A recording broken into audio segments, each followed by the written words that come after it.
serving fans throughout the Midwest and even more around the world. This is the Show Me Sports Network. The following is an exclusive broadcast property presentation of the Show Me Sports Network and is a high-fidelity all-digital broadcast. This broadcast is copyright of the Show Me Sports Network for the private use of our audience. Any other use of this broadcast without the Show Me Sports Network's written consent is prohibited.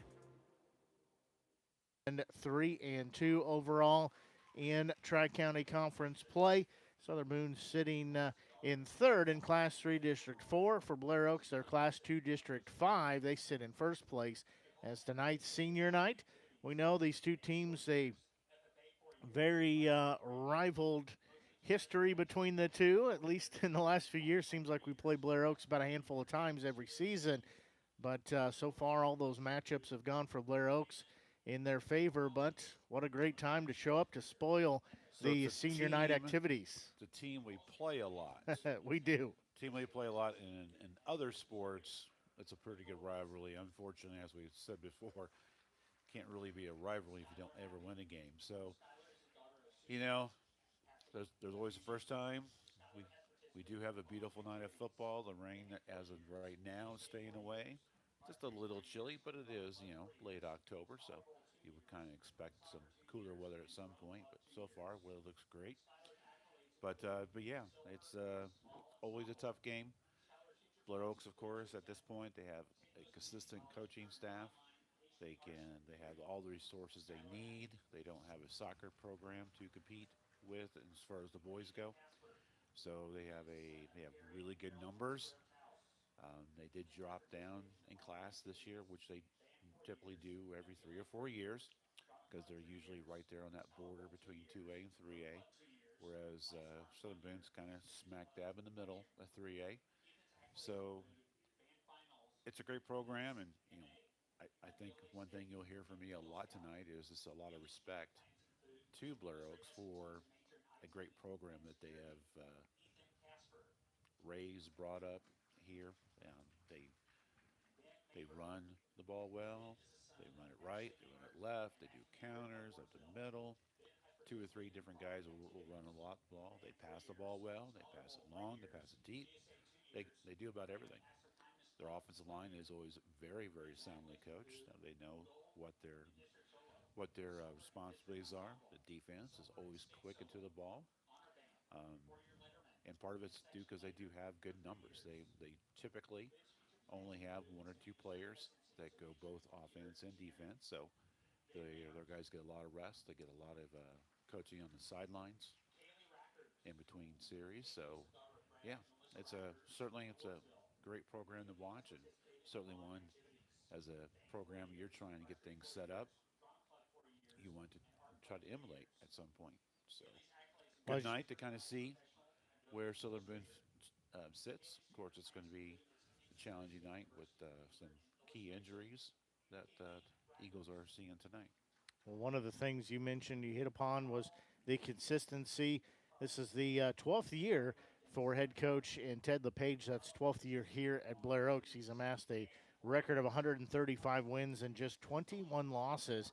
And then overall, he is 221 and 67. So again, it shows no matter where he's been, he's had a very successful program, finds a way to win lots of games in the process.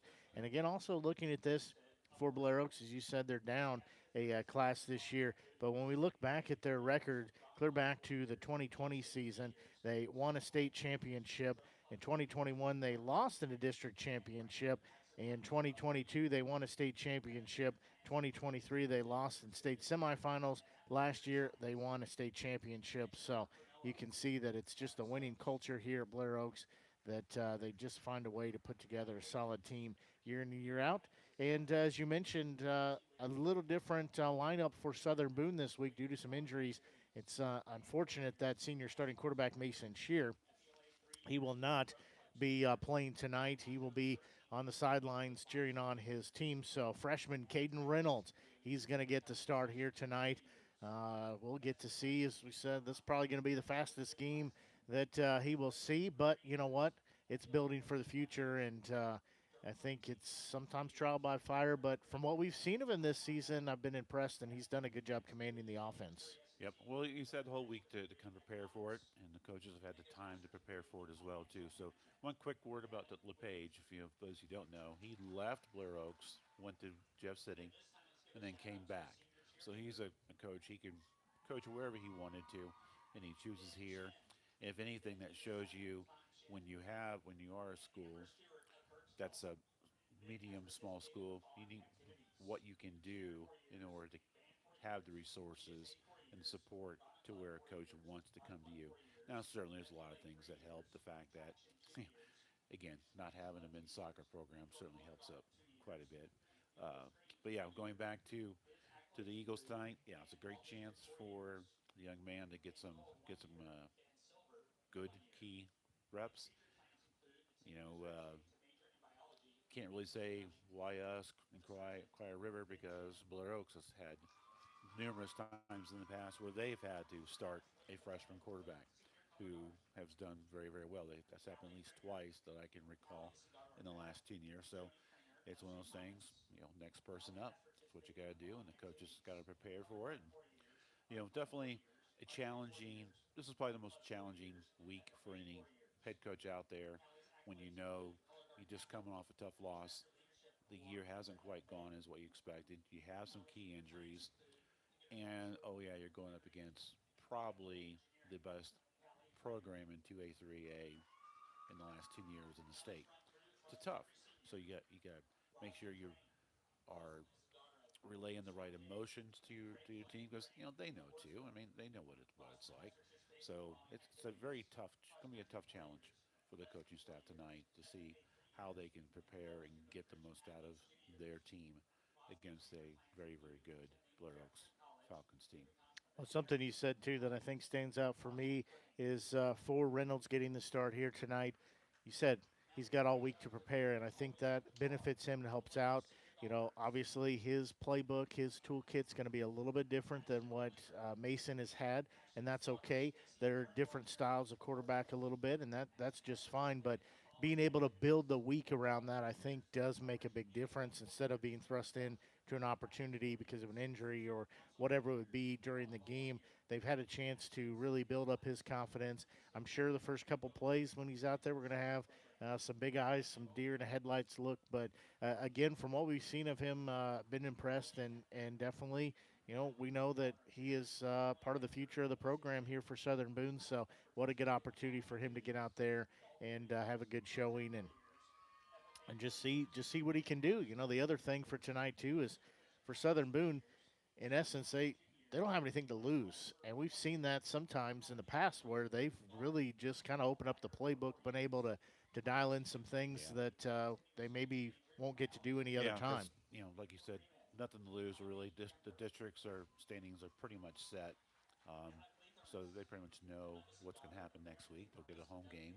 I think we know who it's going to be against, but anyway, yeah, nothing to lose. Just go out and just lay it on the line, and if you're a coach, you can take some chances. Do some trick plays possibly, something to try to get the advantage. But one thing I have seen, there's been I've seen Blair Oaks numerous times just be up only a touchdown or 10 points at halftime. But their coaching staff does such a great job at half to where they come out and they just hit the field running and they're so good. And then next thing you know, you're down by 30 points and then there's a running clock going. So, Yeah. but yeah, it's really is a great program. Like I said, some of you guys out there who like the homer type feel, but that's not me. I can respect this program for being as good as what they are. Well, I was talking to somebody this week about taking on Blair Oaks and playing the Falcons, and one thing I said, and I do believe this, that I've never felt like Blair Oaks has ran the score up when it's been a 30, 40, 50-point win. That's just how talented they are at their second, third, and fourth Yeah, string teams. Is that it's not them. Like I said, it's never felt like or been them running up the score. It's just they have their starters, they pull them, and the next wave is just as talented. And you make one mistake and they're in the end zone once again. So they're just a good team all around, very fundamentally sound. And Southern Boone's got to bring their A game today. We got to be successful in all phases of the game, and they can't. There just has to be a mistake-free game. There's just no way around that. Agree 100%. We're going to take a quick break here and be back with our conversation with head coach for Southern Boone and Tyler Tanner. We'll take a break and be back as you're tuned in to broadcast coverage of Southern Boone County Eagles football here on the exclusive home, the Show Me Sports Network. Attention Eagles fans, here's your chance to help the student athletes of Southern Boone County by becoming a member of the Southern Boone Booster Club. Your gifts help provide all Southern Boone County athletes with a safe and positive experience while attending our school district, and also help purchase items that our sports team couldn't otherwise afford. You can join the Southern Boone Booster Club this season for as little as $50. Membership is open to everyone. Interested in joining? Look them up on Facebook by searching Southern Boone Booster Club or email them at sbcathleticboosters@gmail.com. Let's go Eagles!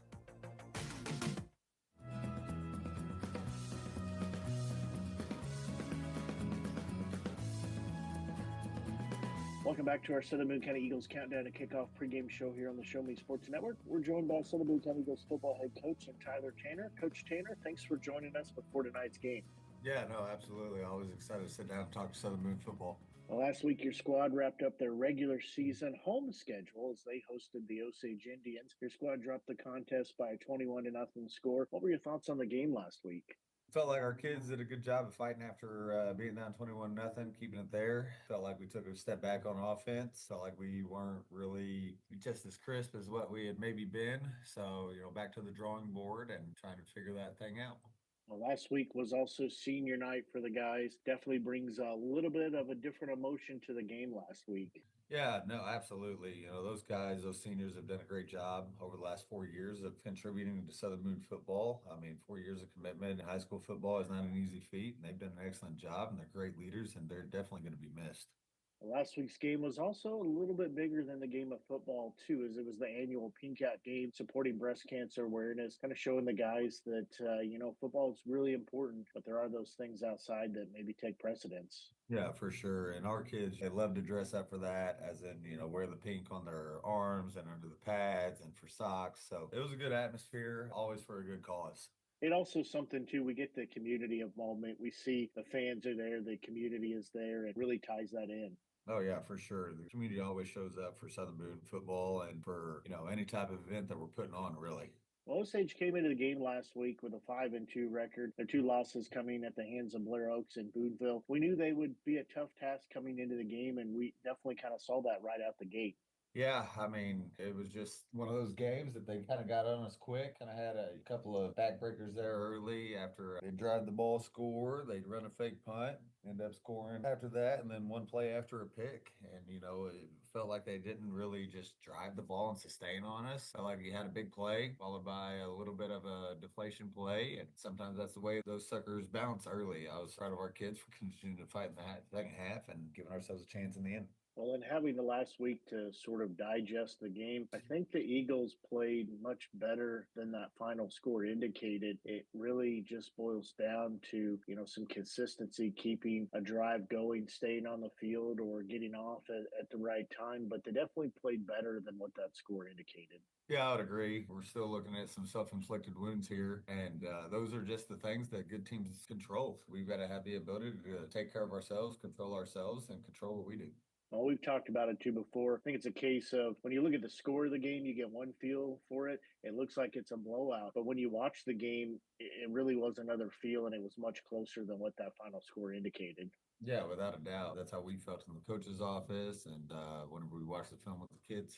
And really, again, game boils down to just those handful of plays. Guy out of position, could be offense or defense. But I know there's a lot of the conversations happening on the sidelines, and still, there's some young players out there. There's still a lot of learning and growing that's happening. And as we said, sometimes that's just part of that learning curve, but still good things are happening. Yeah, no, absolutely. I mean, we're talking about week 9 here. Those young guys have had a lot of experience up to this point. So, lack of experience and the youth, they played enough football by this time that their youth isn't necessarily, and their inexperience isn't necessarily something that we see a whole lot anymore. They're really starting to mature. They're really starting to act like older guys out there, and then they're playing faster than they were earlier in the season. Osage would begin with the football first. Their offense would start a long drive. However, the defense would put a stop to that and get a fumble recovery. And defense has been a great job the last few games of generating some turnovers. Offense just has to play better complementary football. The first offensive series for your squad would end on a turnover on downs. And if I'm remembering correctly, senior quarterback Mason Shear would lose his footing just shy of that first down marker. Yeah, I mean, he kind of, got tripped up on the play. Just a little bit unfortunate. Felt good about the play call. Used the timeout to get to that play. And just, it was one of those that unfortunately just didn't quite execute it. Osage would add a couple of touchdowns in that first quarter. And really, that was a quarter that went by relatively quickly. It was blinked and it was second quarter. Osage would score again in that second quarter, again coming on a play that had somebody out of place. Osage took advantage of that. That score would take us to the halftime mark at 21-0. What were the conversations in the locker room at halftime? Relatively similar to past conversations in the locker room, stay the course, trust each other, believe in each other. We're not out of it. We continue to fight. We're resilient. Go out there and realize that we still have 24 more minutes on the clock to make a difference in this ball game. Well, it really was a tale of two halves. Is what sort of adjustments were made in that second half to really shut everything down?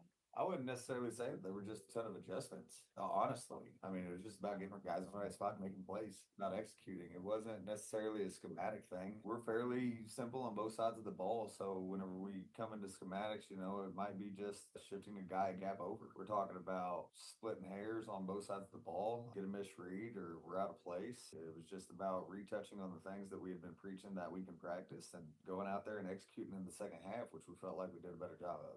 I think you absolutely did on that. That second half of the game did go by very rapidly. Both teams just having a couple of possessions each. That second half also full of turnovers. Osage would lose a fumble, their second of the game. They would also throw two interceptions. Southern Boone would throw their second interception. Both teams had additional fumbles they were able to recover as well, but that ball was definitely put in the other team's hand a couple of times. Again, we've just got to do a better job on the offensive side of capitalizing on that stuff. Well, offensively, it just looked like, and you kind of alluded to this, it was a hard time finding some consistency, keeping things going, and finding a way to string things together. We saw good things. We just couldn't get them stringed together to get a drive going. And again, that's just something that we got to continue to fine tune and work on. And like I said, that doesn't mean we didn't see good things. We just saw things stall out and not be able to sustain. Defensively, I think it was still another good game played. Osage came in averaging 33.7 points a game. So the defense held them well under that. That's a big win right there. Gives us an opportunity to win, and the defense has done a great job of that all year. We continued to see multiple guys flowing to the ball and making tackles. Those are good things. Won the turnover battle. Again, that's going to pay dividends at some point. We feel like we should be paying those dividends by now, but yeah, at some point. Another takeaway for me last week was the guys never gave up. They trailed all game. They still left it out on the field. I think that's a huge positive for where the guys are at. It shows where the standard you hold for the program, the culture you have with the team, that they hung in it. And if you didn't look at the score, you wouldn't have known that it was a 3-score game at any point. No, and that's been the narrative all year. Get down big, and then we don't allow them to extend the lead, and we try to claw and fight back, and we've got to change that narrative. I think, too, it's a week to focus on kind of that short-term memory. Can't really dwell on the game last week. You got to flush it from the memory. You learn from it. You grow from it. Get ready for the next week. Yeah, and that's our philosophy 101 right there. Once it's over, it's over. Learn from it, move on. Well, taking a look at Class 3 District 4 rankings, again, at this point, things are starting to solidify a little bit, but Osage still sits atop the district, Moberly in second, Southern Boone in third, followed by Eldon, Hallsville, Fulton, and California. No movement in regards to teams moving up or down spots, but the points did change for the teams. Top three got a little more distance from the pack. The bottom four, they got a whole lot closer amongst each other. Yeah, we're not real sure how it'll all shake out. I mean, this is obviously a big week for it, and then we'll find out who we got round one. Hopefully it's a home game, and hopefully we'll have a good showing in districts.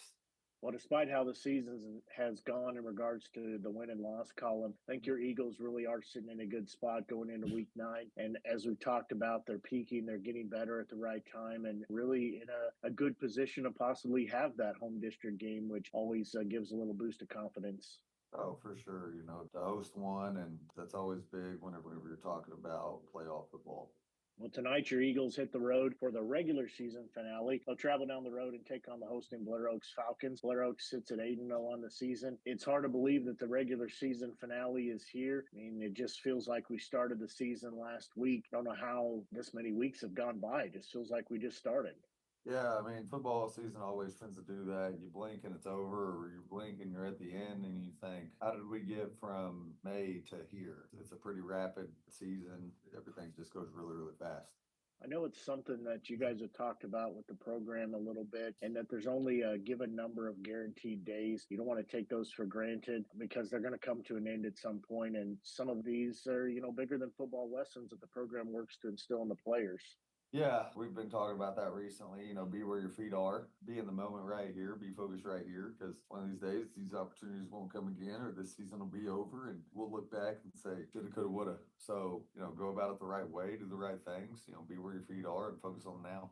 Well, taking on Blair Oaks tonight, Blair Oaks really has become the standard for excellence in our area. They're a good team year in and year out. What's the message to your squad, Ben, that going in, it's definitely an uphill battle anytime you face Blair Oaks?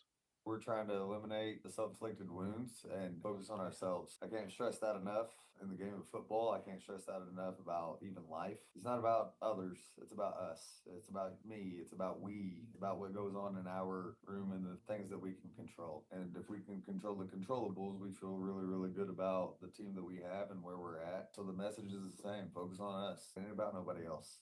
Well, I think Blair Oaks is a beatable team, but it has to be a flawless execution on all fronts of the game. You can't give them a millimeter, otherwise that becomes a mile, or that's so how it feels at least. Yeah, and you said it best, if anybody's beatable, if you execute and you do things right, that's been the message. Well, tonight's game is the 23rd matchup between the teams, with Blair Oaks owning the previous 22. While on the surface, that's not something that you want to hear as a stat, but that means to me at some point, Southern Boone will beat Blair Oaks. It's just a matter of when. Yeah, I mean, we know that in order to do that, we're going to have to play our brand of football and do the stuff that we need to do correctly. Well, leading up to the game this week, how's practice been? Practice has been all right. Felt like we've had a couple of good days of practice this week, and we feel like the hay's in the barn and ready to go for tonight. How's the health of everyone? We're relatively healthy. We've got a couple of bumps and bruises here and there, but, overall, we feel like we're fairly healthy and feel like we're ready to go.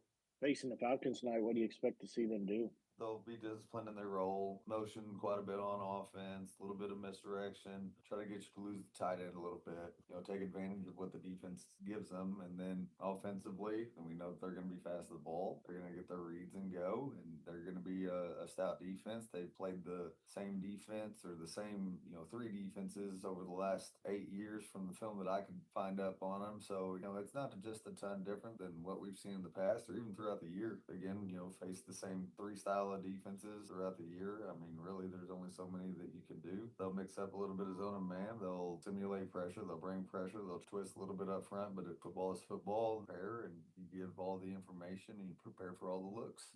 Well, Coach Tanner, thanks for joining us on our pregame show tonight. Any final thoughts for you out of here? Appreciate the support and the coverage, and we're looking forward to an electric crowd tonight and excited for the opportunity. Let's go out there and get that win. Yep, absolutely. Go Eagles.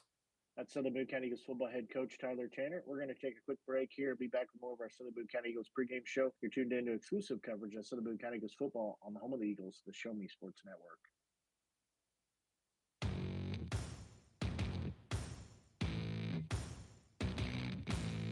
You've been listening to the Southern Boone County Eagles pregame show on the exclusive home for Eagles football, the Show Me Sports Network. The excitement is building in the stands, and the tension is rising on the sideline as kickoff is just around the corner. Exclusive pregame coverage of Southern Boone County Eagles football has been brought to you by Boone County Journal, Cassandra Gazaway, Mary Kay Independent Beauty Consultant, Country with a Heart, Eddie Goodell Society, Han Custom Laser Engraving, LLC, Last Sentinel Firearms, Retrieving Freedom, Salter Loan Service, LLC, Sawdust Studios, Southern Boone Area YMCA, Southern Boone Booster Club, the Tin Roof Monogram and Gift, and Ren's Automotive. The biggest and absolute best coverage in mid-Missouri continues as we'll be back with kickoff right after these messages. This has been the Southern Boone County Eagles pregame show on the exclusive home for Eagles football, the Show Me Sports Network. And a very pleasant good evening, everyone. Blake Gazaway and Mike Freeze here as we are just about ready to get our ball game kicked off here as Blair Oaks will be receiving the kick as Bryce Bono will have it teed up for Southern Boone. As both teams are ready to go here, senior night. It is the season finale, regular season finale for both these two teams as Bono will again have it teed up here, and we're going to be just about set to begin play. As there'll be a little squib kick, will bounce and go out of bounds on the other side of the 20. Yeah, you hate to kick the ball out of bounds and give them good field position, but I think one of the things you're going to notice tonight is the team speed for Blair Oaks is just at a whole nother level than what we've seen this year. So anytime you give any of the return guys a chance to return the ball, you never know what can happen. So not necessarily a bad decision, kick it out of bounds, I guess is what I'm trying to say. I agree as well. Ball will be on their own 35-yard line for Blair Oaks. As there'll be a bad snap as quarterback will have to eat it. Big sack. That's a big first play right there for Southern Boone. That's probably only one of a handful of bad snaps for Blair Oaks this season. Yeah, and what a great start there. The defense for the Eagles that time, they were really bunched into the middle. So I'm interested to kind of see what Coach Garris has dialed up for the Blair Oaks. Tyler Backs will be in shotgun once again. They'll have three receivers near side. Send one in motion. Again, another bad snap. Southern Boone's going to fall on it as that will be recovered by Hayden Inslee. And just like that, Southern Boone has the football inside the 15-yard line of Blair Oaks. That is not the usual Falcon start that we've seen. The ball was a little on the high side, not horribly high, but certainly that's going to be on the mind of the center now.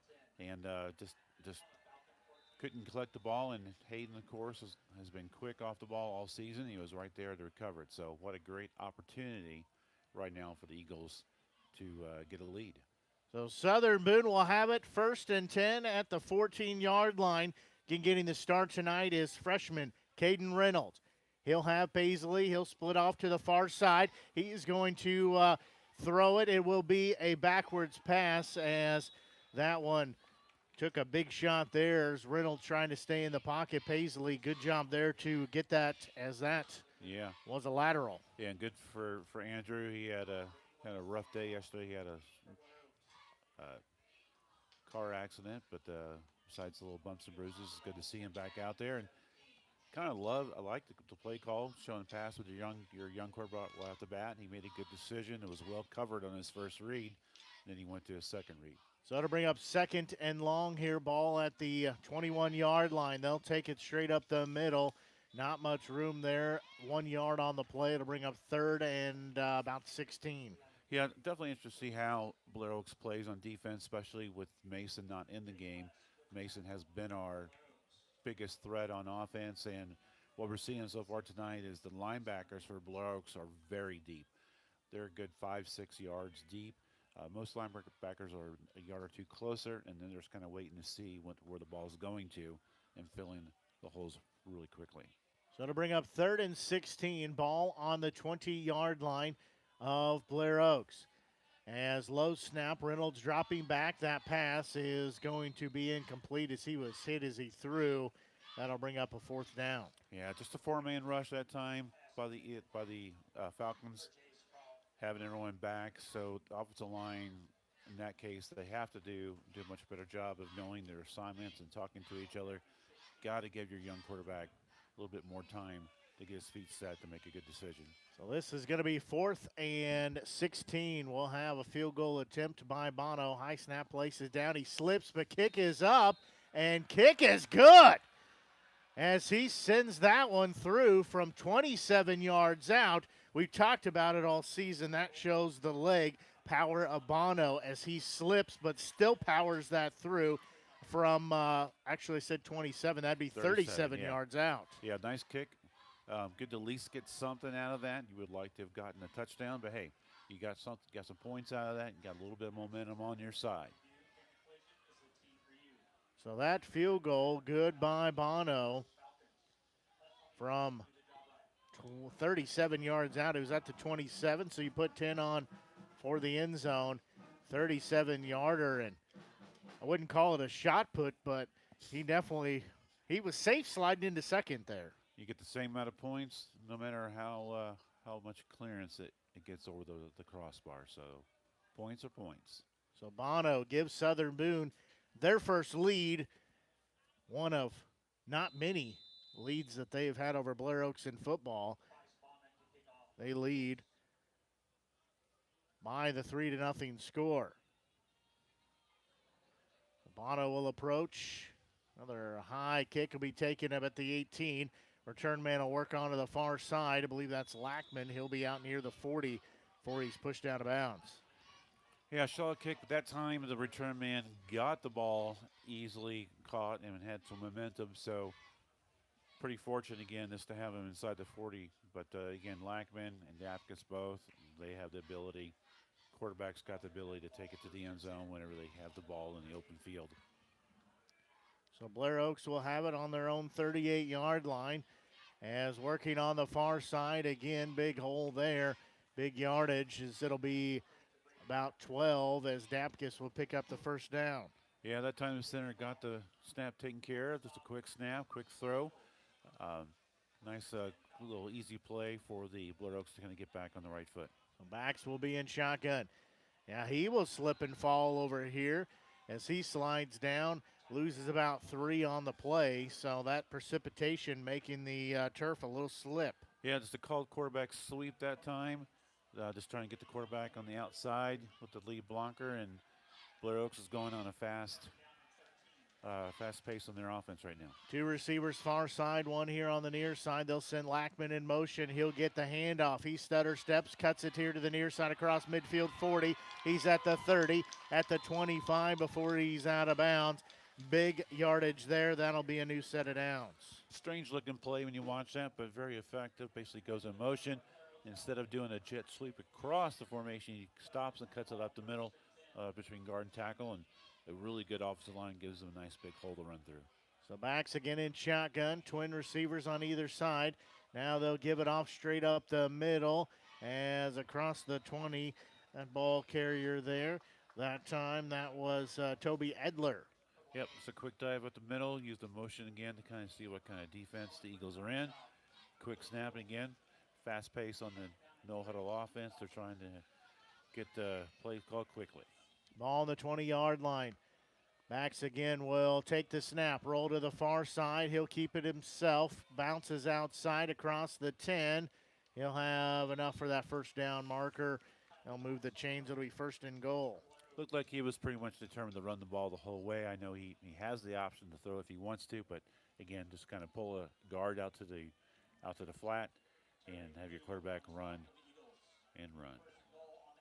First and goal on the 8-yard line. Load up everybody here on the near side. As that pass, that will be incomplete. Pressure was coming on backs. Yeah, Hayden got a good quick start off the line, got a little bit of pressure. Backs out to the ball pretty quickly, and that pressure caused the errant throw. So this will bring up a second and goal again at the 8-yard line. And official timeout is now they'll be ready to play. So backs again will be in shotgun. 2 receivers here to the near side, have 2 to the far side, both stacked up closely on the far side. Now they'll send a man in motion as they'll give it off to the ball carrier straight up the middle and in there for the touchdown. That'll be from 8 yards out. Yeah, again, we saw that play earlier in the drives. Run your running back in motion back to the formation. Hand the ball, and this goes straight up between guard and tackle, and pretty good fake as well, too. So you can kind of see what their progression is going to be like on that play, where they'll try to get the ball out in the flat to their speedy wide receivers. Now they'll come on to try the PAT. And snap is down, kick is up, and kick is good. As that will make it a Blair Oaks 7-3 lead. We'll take a break and be back. You're tuned in to broadcast coverage here on the Show Me Sports Network. At the Southern Boone Area YMCA, we're more than a gym. We're a community. From youth sports that teach teamwork and confidence, to group fitness classes that bring energy and encouragement, to programs that support your health and well-being at every age, the Y is here for you. Join your neighbors, your friends, your family, and discover how the Y can help you grow stronger in spirit, mind, and body. The Southern Boone Area YMCA is where community comes together. Stop by and see us at 405 South Main Street in Ashland, or give us a call at 573-657-9622. Southern Boone Area YMCA, here for good.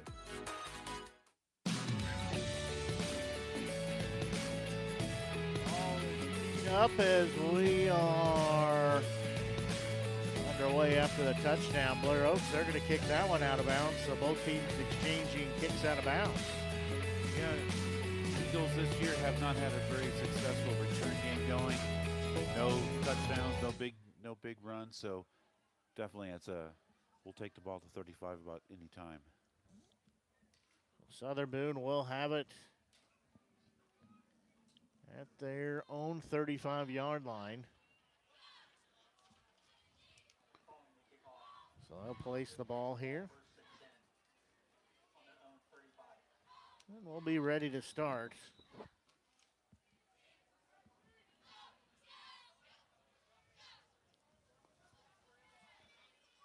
Southern Boone will break the huddle here as Reynolds will be in shotgun once again. He'll give it off to Paisley. He'll squirt through. Short yardage on the play. So the chess game among the coaches right now, and again, Blair Oaks is not worried at all about the run game right now. Only got the 4 guys up front. Middle linebackers, good 7 yards back. That's deeper than what they normally would be.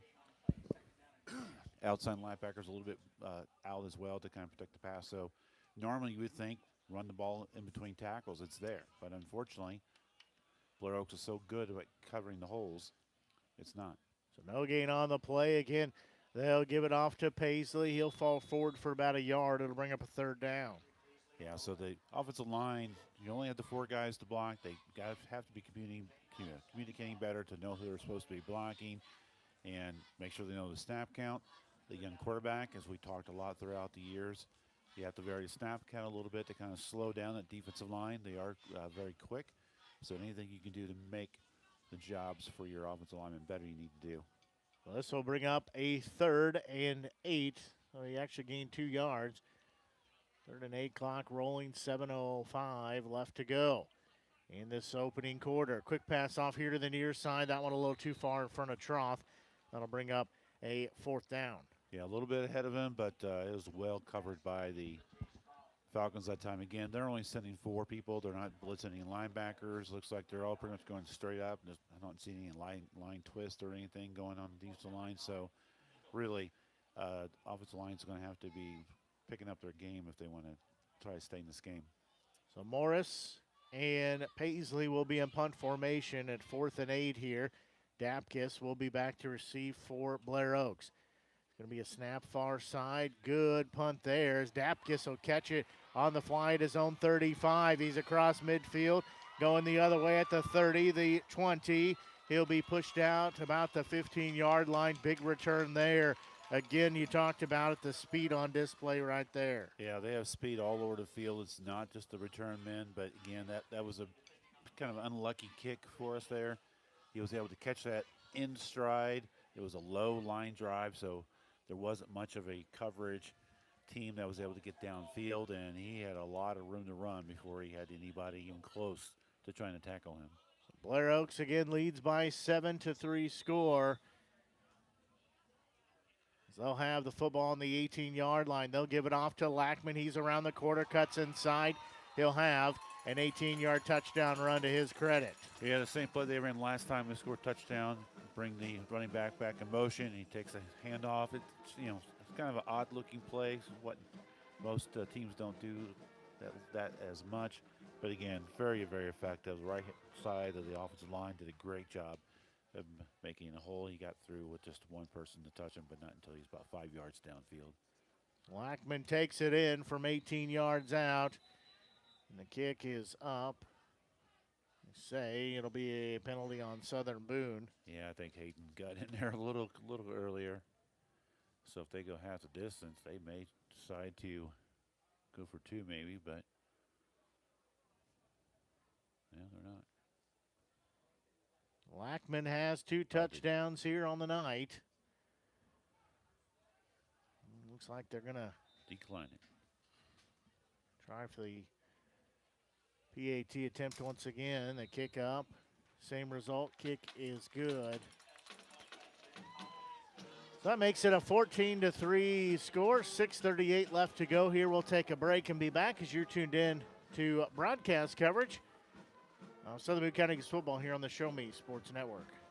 Since 1951, Ren's Automotive has been the leader in complete automotive and tire services, proudly serving the Ashland community and southern Boone County area. Servicing all makes and models of vehicles, customer satisfaction is their top priority. If your vehicle leaves you stranded, no need to worry, as Ren's Automotive offers 24-hour towing services. To schedule an appointment, call 573-657-4614 or stop by and see Terry, Peggy, Derek, and the crew at 124 East Broadway in Ashland. Ren's Automotive, your full-service automotive repair shop for over 70 years.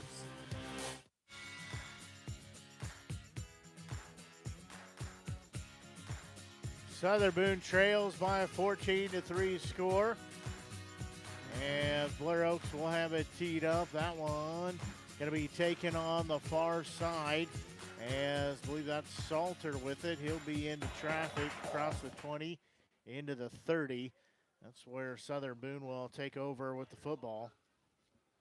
Okay, so if you're Coach Tainer, haven't been able to move the ball much. The field position earlier was what helped get the field goal. Haven't been able to get anything going. It's just seeing what he can call up to kind of negate that defense that the Falcons are running right now. Again, that middle linebacker is a good 7 yards deep on the ball. Normally, the middle linebacker is a little closer than that, so this is a big, huge gap in the middle of the field. So Reynolds will be in shotgun. He'll send a man in motion as they will give it off to Paisley. He's trying to work that far side. He'll fall forward for a short gain on the play. It'll bring up a second down. Yeah, it's about the best game they've had that time. A little bit bigger hole on the right-hand side. Again, running in motion to kind of see what they're doing. Looks like Blair Oaks was playing a man-to-man in the secondary. So just try to hand the ball off, going against the motion, pulling. Looks like the right guard out that time. But, again, 3-yard gain's a pretty good gain. Yeah, does fall forward for those 3 yards. That'll bring up 2nd and 7 again. Send a man in motion. They'll give it off. This is Bailey. He tries to cut it back, and he is cut down on the other side of the 30 as he will lose yardage there. Just nowhere for him to go with it. Yeah, this is a time now where you need to try to vary up that snap count a little bit. The defensive line is starting to kind of get a feel for the cadence, and if you just keep it the same snap count every time, the defense is going to be so quick off the ball and in the backfield before you have a chance to do anything. So it'll be 3rd and 13, ball at the 29-yard line. Reynolds again in shotgun. He'll have 2 receivers to the far side. They'll have one here on the near side, bunched up close to the line. He's looking far side, hits Bono as tight end as he will be at the original line of scrimmage. So he'll get those 3 yards back, but it will bring up a 4th down. Yeah, again, just well covered. They're letting you have anything short. And those just come and tackle you after the ball is caught. Their linebackers have always been good year in, year out, and certainly it's no exception this year as well. So that'll bring up a 4th down and 10. Morris and Paisley in punt formation. Dapkus back to receive as that one will be here on the near side. Paisley puts the boot on that one and not any return there as it'll go across midfield and be down on the 43-yard line. Yeah, but the best you could hope for on a punt basically is keeping the ball on the ground away from Dapkus. As we all know, we know Dapkus very, very well. A lot of us have grown up with him. He's a great young man, and he's very, very talented, very, very fast. So that's how you, that's how you work on cutting down the return. It's not given option. Twin receivers to either side. Backs again in shotgun formation. Ball at his own 43. They'll send Lackman in motion as Bax is going to load up. Receiver is open. Receiver has it and will be into the end zone. Pardon me, for a touchdown, as that is completed to Brendan Rackers, the senior. That goes as a 57-yard touchdown completion. Just a stop and go route. The quarterback kind of fakes the shoulder fake, the short out, and the wide receiver keeps on running. Not sure the defensive back bit or not. He easily ran past the defender and had wide open field, and offensive line gave him plenty of time to make that pass. PAT is up and good. That makes it a 21-0 score in favor of Blair Oaks. We'll take a break and we'll be back as you're tuned in to exclusive broadcast coverage of the Boone County Eagles football here on the Show Me Sports Network. Power equipment is always cool, always. Well, unless it's not working, then power equipment is expensive. Always. Unless you get it checked with Salter Lawn Service. Don't worry about saving up for something new. Just let the experienced experts at Salter Lawn Service repair your small engines. With pickup and delivery available, saving you time and saving your wallet. Hey, this is Stacy Salter with Salter Lawn Service. One call, we do it all. You can find us at salterlawnservice.com.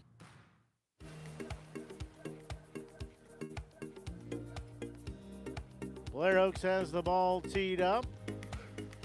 Southern Boone back to receive. Again, it'll go on the far side to Salter. He'll take it across the 20, across the 25. He'll be hemmed in there and go down. Yeah, we need to do a little bit better job with our return man. The other back guy who didn't get the ball is just kind of, he needs to get up into the hole and get somebody blocked. And Salter might need to slow down a tad bit, just a brief second, to give his fellow return person to get up there in that hole. But got to do something to try to get any sort of a crack in the return game.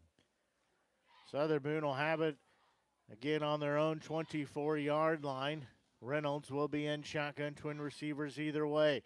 Looks like Blair Oaks is going to bring some pressure. Reynolds loads up, throws to the far side looking for Trough, and that one just overshot the mark. Yeah, you called it the first time. That time they blitzed their outside linebackers, got a little bit of pressure. Great play call that time. Had a chance, but it's not quite there for the young freshman quarterback. I like the play call, like the decision. Let him air it out over there, though. That will definitely make the defense take a second look. So he does have an arm. Just got a little too much air under it there. Twin receivers again on either side of the play. Reynolds will be in shotgun. He'll flip it off to Paisley, trying to work the corner, and again, there's a green wall there to meet him. Again, they're just doing that four-man line. That's their base defense. Linebackers are playing pretty deep, and they just react so well after the ball is snapped. I think Southern Boone's going to have an injured player. Can't tell who that is that they are attending to. That is Paisley. So he's going to get up and walk off under his own power. Hopefully nothing major for the young man. He has made his presence known this season for Southern Boone. So that'll bring up 3rd and 11. Ball on their own 24-yard line. Reynolds will break the huddle here. They'll have 3 receivers near side, 1 on the far side. He'll get the shotgun snap. He's looking downfield, throwing across the middle, and pass is going to be incomplete. Was intended for Jace Trough, the senior. He could not put 2 hands on it. Had a lot of traffic there. Yeah, great offensive line blocking that time. Gave him plenty of room to get that pass. But again, they're only sitting in 4, so there's 7 guys back on coverage. And it's just not a big window to get that pass in, but it was a good try, good shot, just a little off. Morris and Paisley will be in punt formation. Dapkus back to receive. It'll be punt on the far side. Again, goes out of bounds. Is No return there for Dapkus. We'll see where the line judge stops. Look like they're going to say at the 46-yard line. Yeah, very fortunate spot there. That ball pretty much went out of bounds pretty quickly, and they're starting to get a little bit of pressure, so it looks like the punt return team is starting to get a little bit better timing out there, so I think they're feeling that they can get one of these blocked. So it'll be 1st and 10 ball at the 46-yard line. Lackman goes back behind backs, fake the handoff to him, looking downfield, load up, throw it. It'll be caught once again inside the 5 as that one caught by Rackers. Just about took out the referee back there, but that goes for 41 yards. Certainly a high degree of difficulty with the referee in the way, but great catch, great throw.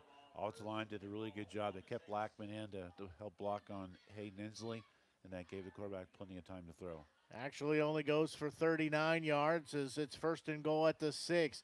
Bax is going to roll here to the near side. He will cut inside. He will score. There is a flag down, I believe, in the back on the back of the end zone. I think we're going to have a holding here. Basically, the initial read, well covered by the Eagles on defense. So, Bax, of course, he's more than capable of breaking out and running the ball.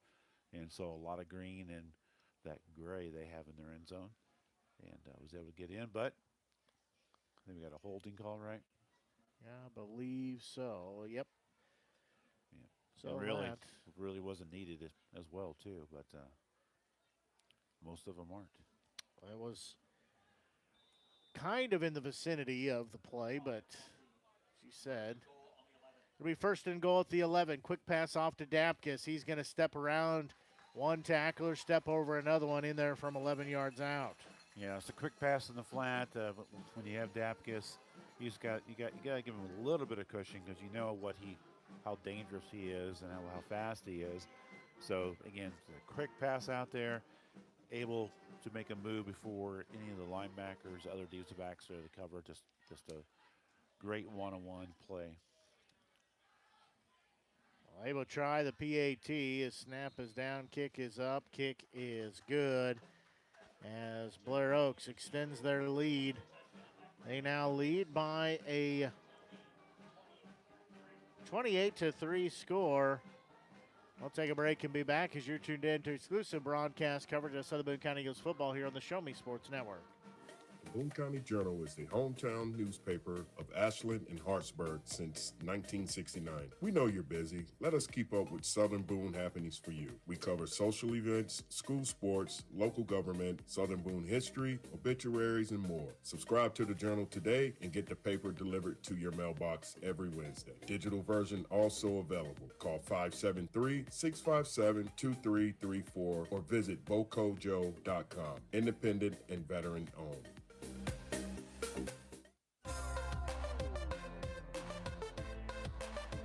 Well, Blair Oaks will kick it off once again to Southern Boone as that one returnable as working to the far side across the 25, close to the 30. So that time the coach did a good job of getting their return guys to help each other out. That time the returnman who did not get the ball did a much better job getting up to be an elite blocker. Also did a better job of waiting for them to get there, and probably their best return of the evening. Southern Boone will have the football here. They trail 28-3. It's 1st and 10. Ball will be at their own 32-yard line. In shotgun formation once again is Reynolds. They'll send a man in motion. As handed off up the middle and nothing doing there. That was Salter in motion. It'll be 2nd and 12 at the 30-yard line. Yeah, that time they had their ends more inside, more close-in formation, and that brings the linebackers in a little bit more.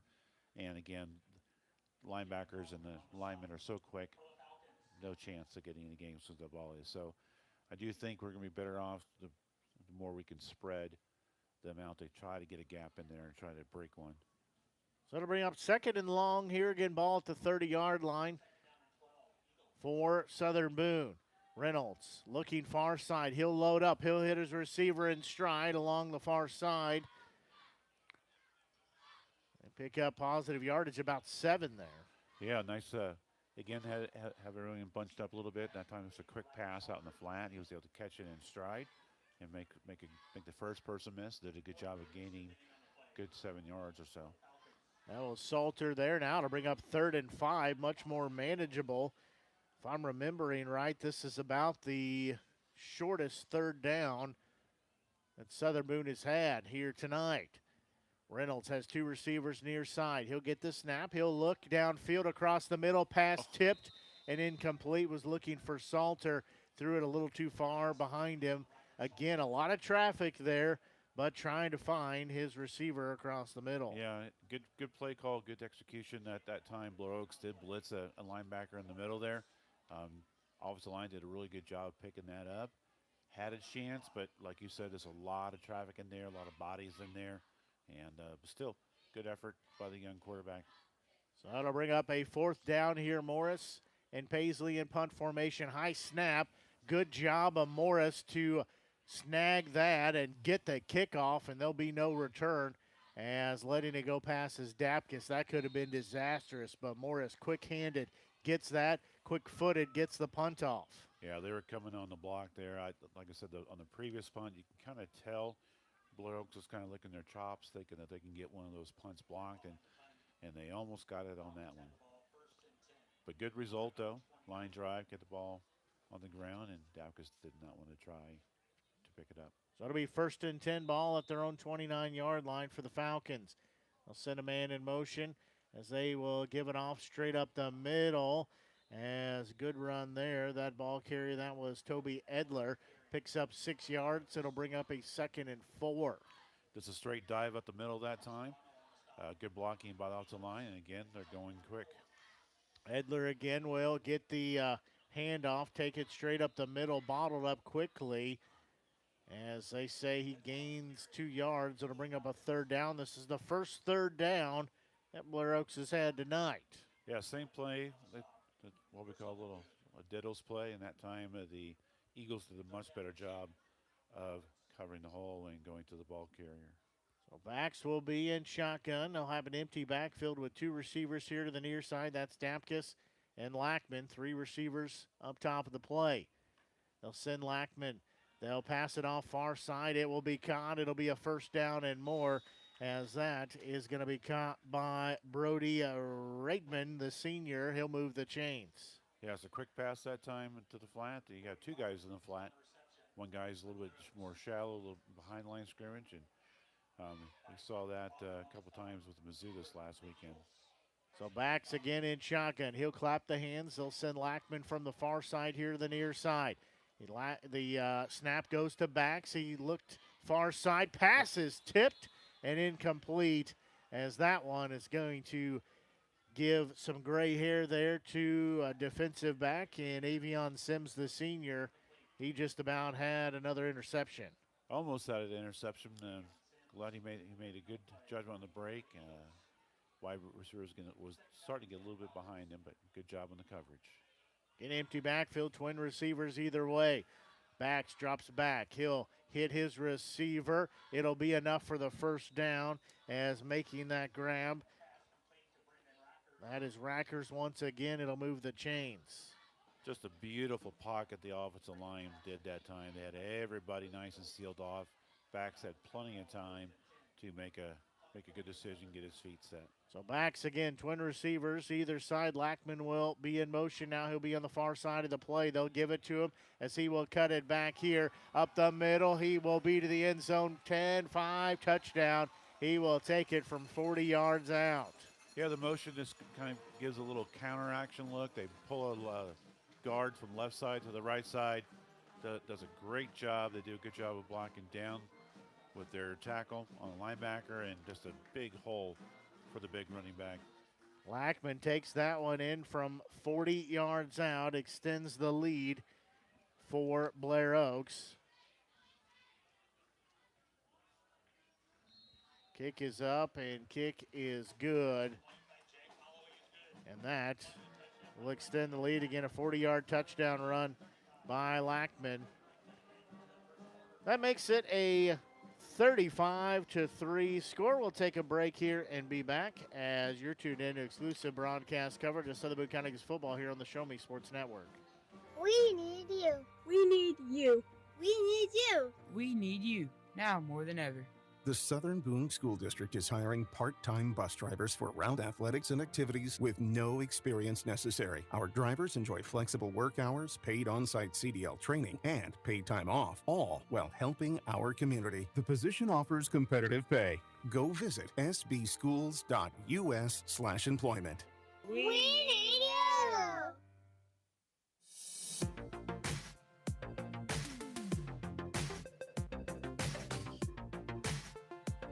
That score did take us through to the end of the first quarter of action.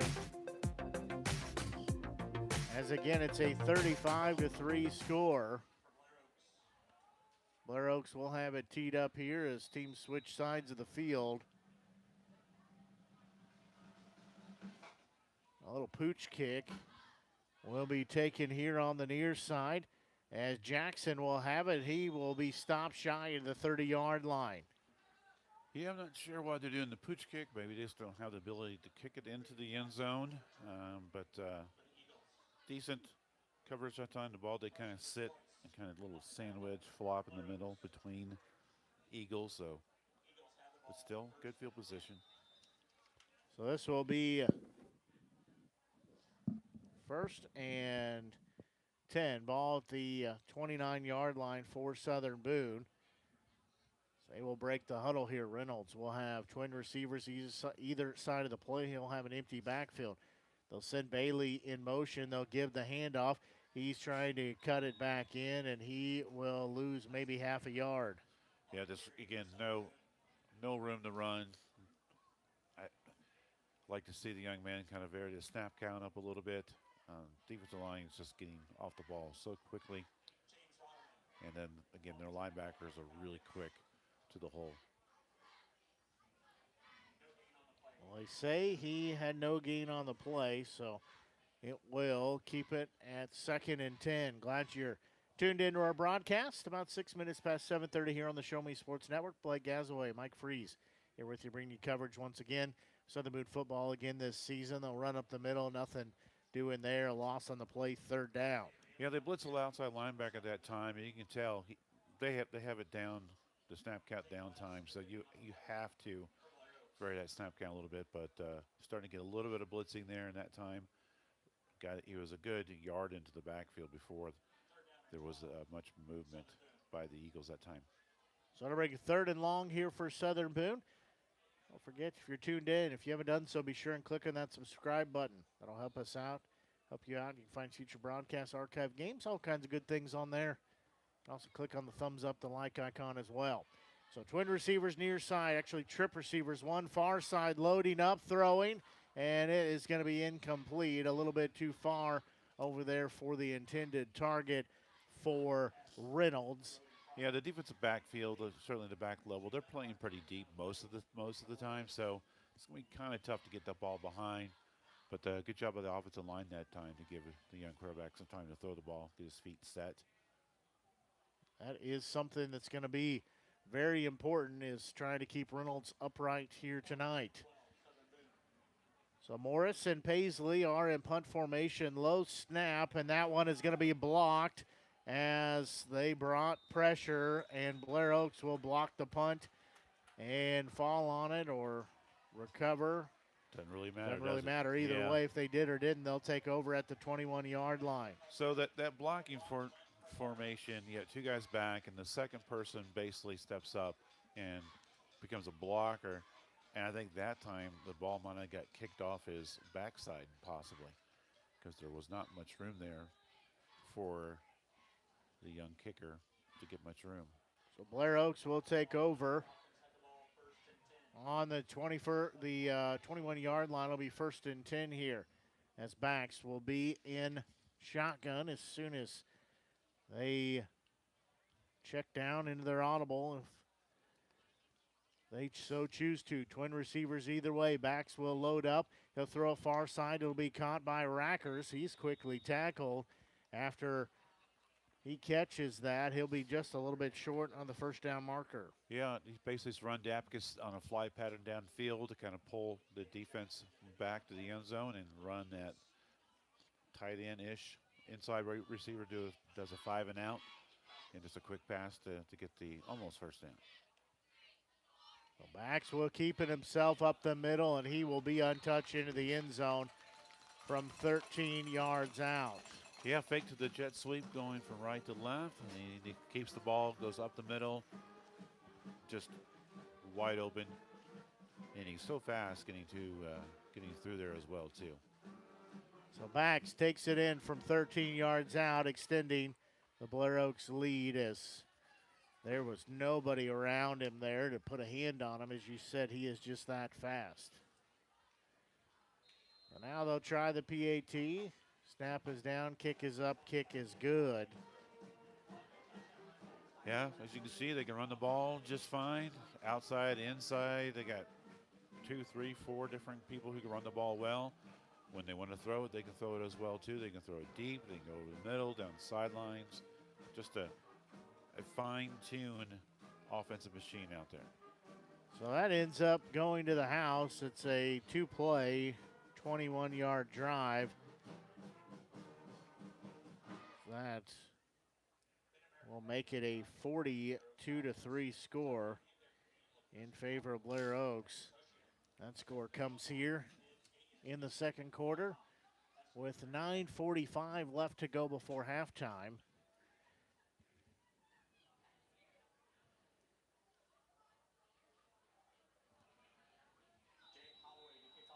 So I'll have it teed up here for Blair Oaks.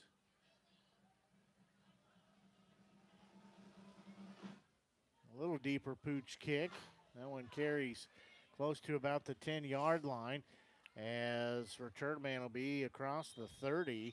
Jackson doing a good job there. Kind of got a big head of steam and was able to get 20-plus yards on the return. Yeah, was able to catch the ball clean right about the shoulder pad level, and he was already in motion and did a good job getting that field, good running. So good field position.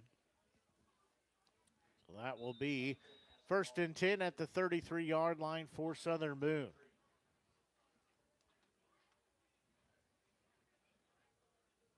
Reynolds will have Bailey standing in his right hip pocket. He'll have twin receivers either side of the play. He'll throw it here on the near side. It'll be caught. A little out pattern, quick catch there on the play by senior Brant Eddy. Yeah, good job by the young quarterback. Did a good job getting his feet set. Lyman did a good job of giving him some protection there. And just a 5 and out pass pattern for a nice 4-yard gain. This will bring up a 2nd and 6.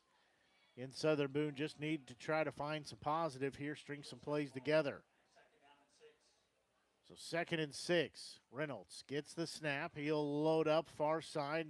That pass is a little incomplete. It's a little short, incomplete. Yeah, delayed blitz by the outside linebacker, number 42 that time from the wide side of the field. The quarterback, had to see that come along, and he's like, I got to get this pass out a little quicker than I wanted to. And just a little bit short on the pass. But, again, occasionally we're seeing a little bit of blitzing called by the Blair Oaks defense. So we'll bring up a 3rd and 6 here. Southern Boone trying to get their first down of the game. Reynolds will throw a little swing route over to the far side to Bailey, and he will lose a yard.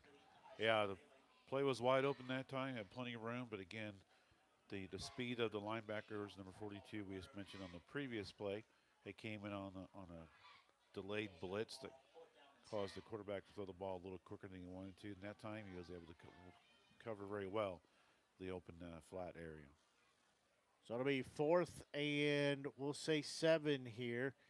It's different punt formation. Looks like it's just one punter back there. As ball will bounce, Dapkus will take near his own 30. He'll work it near side. He'll be pushed out of bounds there. As that was Morris on the punt. Yeah, kind of your more traditional punt formation there with just the one guy back, and that one looked a lot better, had a lot more room to kick the ball, not as much penetration by the return team. And Dapkus was able to pick the ball up on a favorable bounce, but pretty good coverage by the Eagles on the punt coverage team. So 1st and 10 here for Blair Oaks. Ball at the 44-yard line. As Bax has time, just stepped out of the pocket, and he will slide down near midfield. Southern Boone had some pressure there, but I think they lost track of where he was. Well, that time Inslee got a little bit of an outside pass rush. The right tackle did a good job pushing him upfield, and that allowed Bax to kind of step up and get out into to the right side. So good job by the right tackle to push Inslee upfield. 2nd and 6, Edler will take the handoff straight up the middle. Big hole across midfield, across the 40, down across the 35 before he is taken down to the turf. Yeah, high snap again. Good job by Bax to collect the ball and get the handoff. Then the quick hitting dive right up the middle. That will be another new set of downs. Ball on their own 30 or the 31-yard line of Southern Boone. Again, Edler takes it straight up the middle, pushing the pile. He'll have about 8 yards. It'll bring up 2nd and short. Yeah, that time Inslee just kind of came down hard on the inside, kind of cut his blocker off to be able to get that tackle, but still was a 7-yard gain. So 2nd and 3 here as they will hand it off here to the near side. Big hole as into the end zone for a touchdown. Oh, we have whistles. Flag is down as that was Edler once again.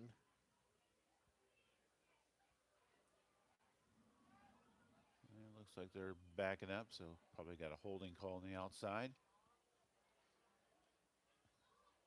That erases the 24-yard scamper to the end zone by Edler.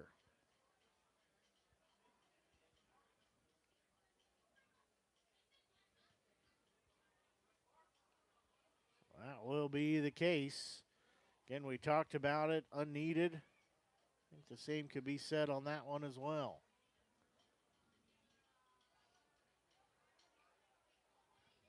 Holy moly. They call a personal foul on that one?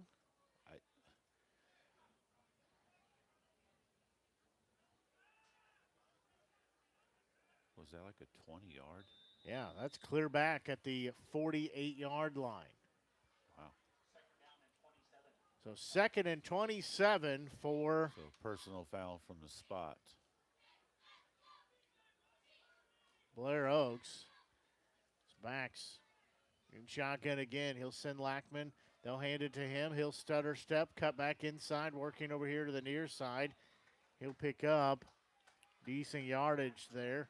Yeah, I've probably seen that play called about a dozen times. It's very, very effective. They pull, I believe, the left guard to the right side, and they block a guard down and to make sure they get that nose tackle blocked, and then the pulling guard then kicks out the defensive end and just has been open run, open lanes all day. So 3rd and 16 here. Ball on the 37-yard line. Bax will get the snap. He's looking to pass. He's going to load up. He will hit his receiver and into the end zone for the touchdown of 37 yards. Yeah, Lackman in motion that time, and when he went in motion across, you can tell it wasn't going to be a run or any sort of a jet sweep. They're just kind of looking to see what defense they were calling. It was a zone defense called, and Eagles just totally lost track of where he was going. Offensive line did a really good job. Been watching a lot the right tackle going head-to-head against Inslee, and you got two really good players going head-to-head on each other in that time. Tackle did a great job. PAT is up and good. So that adds to the Blair Oaks lead. That was a 37-yard touchdown connection, 56-yard drive. Took them 6 plays. Blair Oaks is 2 of 2 on 3rd downs. Well, what do you tell your team at this point?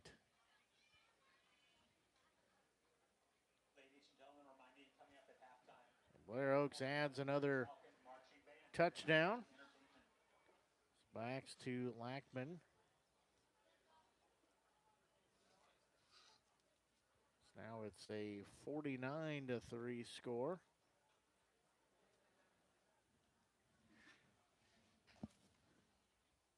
5:59 left to go here before halftime. Ball will be teed up for Blair Oaks. High and over-end kick will be returned by about the 15. Working here on the near side.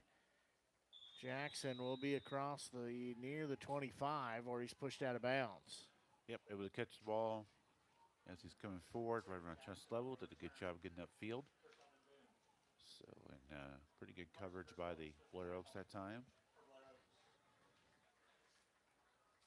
So Southern Boone will have the football. First and 10. Their own 28-yard line. Positive, Southern Boone did have a 3-0 lead for a little bit. That seems like a long time ago. Yeah, absolutely does. So Reynolds in shotgun. He'll split Paisley off far side. He is going to look across the middle. It's going to be intercepted. As was looking for Troth. Troth never turned and looked for the football. It is intercepted. That pass is caught by Warren Davis, the senior. Yeah, just a 4-man rush on the Blair Oaks defense that time. So they got 7 guys back. Plenty. And like I said, they are playing a little bit on the deep side. So it's going to be hard to get any wide receiver behind them. But you're right, Trothis did not look for it. They get a little antsy on the pass. Blair Oaks will have the football. They'll give it off to Edley as he is across here on the near side, still on his feet. He'll be down inside the 20, near the 10-yard line. Edler again having a big run. Just a well blocked, get a lineman pulling to get out there ahead of him as well too. Get an extra man, extra body out there. And even more importantly, the running back was kind of taking his time, waiting for his blockers to get in front to get someone blocked. So it'll be on the 14-yard line. Edler again takes it up the middle. He'll be cut down near the 5-yard line. They'll say it's actually about the 6, so we'll bring up a 2nd and short. Yeah, it's a simple dive play they've been running very, very well all night. The running back usually doesn't get touched until at least about 5-6 yards downfield. So great job of the offensive line. 2nd and 2 as he gains 8. Backs will have it. He'll give it once again to Edler. He'll fall forward. He'll pick up about 3. Yeah. New set of downs. That time, different defense. They go more to goal line defense, bring an extra lineman in on defense. And kind of interesting what happens when you have an extra defensive lineman and how that play is stopped a little bit. 4:45 left to go here before halftime.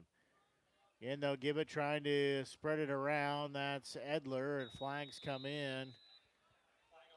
Well, he's going to, I think we got a holding here. No gain on the play. Yeah, be a holding call. I think they, in order to get Hayden Inslee blocked that time, they had to do a little bit of holding. So even when he doesn't make the tackle, he still makes a play. That's been the one, I guess, black eye right now for Blair Oaks. Yeah, they have had a lot of penalties, so. They've been their own worst enemy. And you know that big hill over by the locker rooms and so forth? That's the hill they run up on Mondays or Tuesdays for every penalty. And so they're going to be doing some running. They're going to do some running this week. So it is going to bring up a 3rd and 11 here. Ball on the 16-yard line. They'll load up here on the near side. Backs will be standing at the 20-yard line. He'll get the snap. He'll have some pressure, going to step up in the pocket, look near side, throw it up through the hands of Rackers. That one should have been a touchdown. Yeah, great pass rush that time by the defense of the Eagles. They were able to get some pressure. Backs again, just steps up, does a great job. Could have ran it if he wanted to, and put the ball up to where only his own player could get in, just right through the hands. So it'll be 4th and 12. Now we'll see a field goal try for Blair Oaks. Looks like the spot will be on the 23-yard line, so it'll be a 33-yard try here. Southern Boone has had a 37-yarder tonight. Snap a little low. Kick is going to be blocked, as that one is no good. His snap was a little offline and the kick blocked. Looks like Hayden Inslee got in to block that one, so. Well, that's going to upset Coach LePage. That might be some extra hill runs. All right, so let's see what the Eagles can do here. So the field goal is blocked. Southern Boone will take over. We spot the ball on the 11-yard line.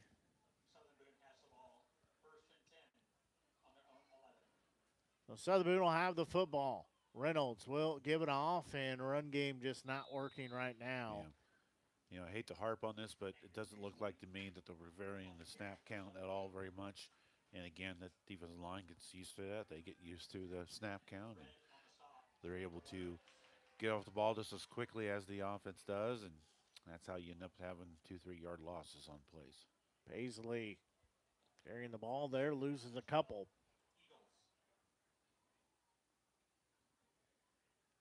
So that'll bring up 2nd and 12 at the 9-yard line. Reynolds will be in shotgun once again. 2 receivers up top, 1 down low. They'll send a man in motion. That's Salter here to the near side. That one looking for Bono across the middle, incomplete. Yeah, the freshman quarterback, he knows he doesn't have a lot of time, so he tends to, and I don't blame him, I'll do the exact same thing. Throw the ball a little bit early, and that time man-to-man coverage on the backside by the Blair Oaks defense. And again, just 4-man rush. They're able to get a lot out of their 4 defensive linemen. So this will bring up a 3rd and long once again. Southern Boone 0 of 7 on 3rd downs here tonight. This would be their 8th 3rd down. Reynolds has twin receivers stacked up near side, 2 up top, and he'll float that one a little too far out of bounds. Incomplete. The good thing is, though, he is putting the ball in some locations that either his receiver can catch it or nobody can. Yep. Yeah, that time they have more of a bunched in formation, and which brings in the defense a little bit. And when that happens, they typically do blitz a linebacker, which they did, and just does not have a lot of time to sit back there and pocket to make a good read and get his feet set. Morris will be in punt formation again as they'll bring everybody in close. High snap. He's able to go up and get it. And that punt will take a Southern Boone bounce. That will roll across midfield and be downed across midfield. So good job to climb the ladder to get that. Ends up being a good punt there as it's down at the 47-yard line. Yeah, really good field position change that time. Considering what, he was about halfway out the back of the end zone. So it'll be 1st and 10. Blair Oaks will have it on their own 47. Backs, quick pass off to the far side. It's caught and showing the speed there again. Lackman down the sidelines. He is going to go into the end zone for the touchdown. It is a one-play, a 53-yard touchdown run. That was Dapkus, actually. Oh, you're right. That was Dapkus. Yeah, it looked a little faster, but Lackman, he looks a little bit bigger out there. But, yeah, a lot of speed out there. Just a quick pass. As we know, Dapkus, from his time with the Eagles and his brother as well, just really, really good, gifted athletes. Fast, and quick. So, yeah, get the ball quick in their hands in the flat where they only have one person to beat, and they're gone. So PAT is good. Again, goes a 53-yard touchdown pass and catch from backs to Dapkus. Now it makes it a 56-3 score. We'll take a break and be back. You're tuned in to exclusive broadcast coverage here on the Show Me Sports Network. At the Tin Roof Monogram and Gift, we know a gift is more than a box or a bag with a pretty bow. A gift is the lifetime of love that you share. It's friends who grow as close as family. It's moments and milestones, both big and small. Whether receiving or giving, a gift brings joy and happiness. That's why, since 2018, we've made it easier to gift for those you love. Stop by the Tin Roof Monogram and Gift at 108 Corporate Lake Drive in Columbia or call 573-443-4438. Let us help you find that perfect gift for every occasion. Play underway here as kickoff will be returned by Jackson. As Southern Boone trailing here, 56-3.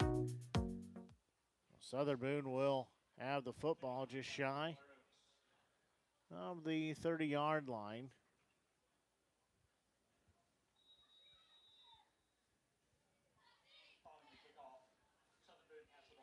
Southern Boone trying to make something positive go their way here. It's been rough sledding, all but that first series they had. Reynolds pass over the middle, that tipped incomplete. Again, they get so much pass rush out of the 4 defensive line. They get back there no problem. You have guys that are able to split double teams, so I'm not sure what you could do. So it's going to bring up a 2nd and 10. Eagles have the ball, 2nd down and 10. Ball on the 27-yard line of Southern Boone. They trail 56-3. Reynolds will be in shotgun. He's going to get the snap. Looking near side. His pass is going to be complete to Eddie. So he will be pushed out of bounds. That'll be a completion of about 7 yards. So bring up 3rd and manageable. Much better job that time by the offensive line. Did a really good job walling off the defenders, giving the young quarterback plenty of time to make his read and most importantly, get his feet set and throw the ball right exactly where it needed to be. They say he only gained 6 yards, but still 3rd and 4 here for Southern Boone. Twin receivers again on either side of the play. Reynolds dropping back, passes. It's going to be caught. And big hit there. Salter still was on his feet. His forward progress is going to be close to the first down marker, but he got lit up, stayed on his feet, and they say forward progress is going to be good for the first down. Yeah, they sent some linebackers, blitz linebackers. Again, nice quick call, good play call by Coach Tainer. Able to get the ball out of the hands quickly. Good catch by Salter right to the middle field, even better. Good job of holding on to the ball. He was a pinball out there for a few seconds. He got hit by a Mack truck with the Kelly green jersey on. So 1st and 10, that is Southern Boone's first down. First down of the game. They'll get the snap. Reynolds give an outlet pass over here to Paisley. He will be ushered out of bounds. Let's see, looks like he's going to be right about the line of scrimmage, 2nd down. I like what the offensive line's doing. They're doing a good job of getting their linemen blocked. Those 4 guys are getting blocked much better this time, giving the quarterback plenty of time to read. But again, there's not a lot there because the secondary linebackers are so fast that they can converge on the ball really quickly. So this will bring up a 2nd and 10. Ball on the 37-yard line. Reynolds dropping back. That pass is going to be off the hands of Bailey and incomplete. It'll bring up 3rd down. Yep, had a good amount of time again. The offensive line's doing a much better job. Just trying to get that little hook pattern there about 5 yards or so downfield and just a little bit high to where his wide receiver could not catch it. So it'll bring up 3rd and 10. Again, all on the 37-yard line. Southern Boone has been able to pick up their first down. 1:50 left to go here in this first half. It's a 56-3 score.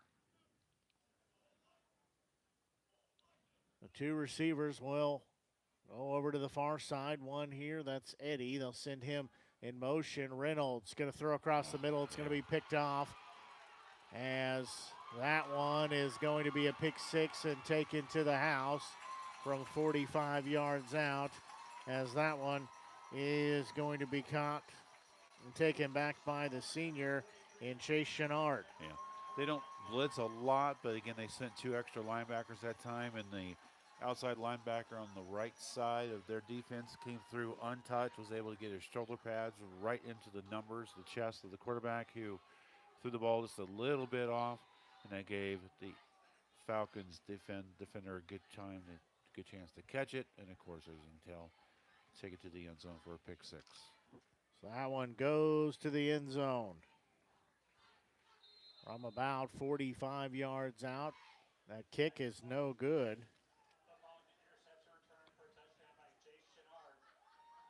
So it's a pick 6.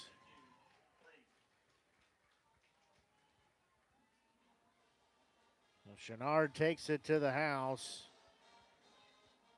from about 45 yards out. PAT. It's no good. So Blair Oaks extends their lead. They lead by a 62-3 score, 137 left to go here in this first half.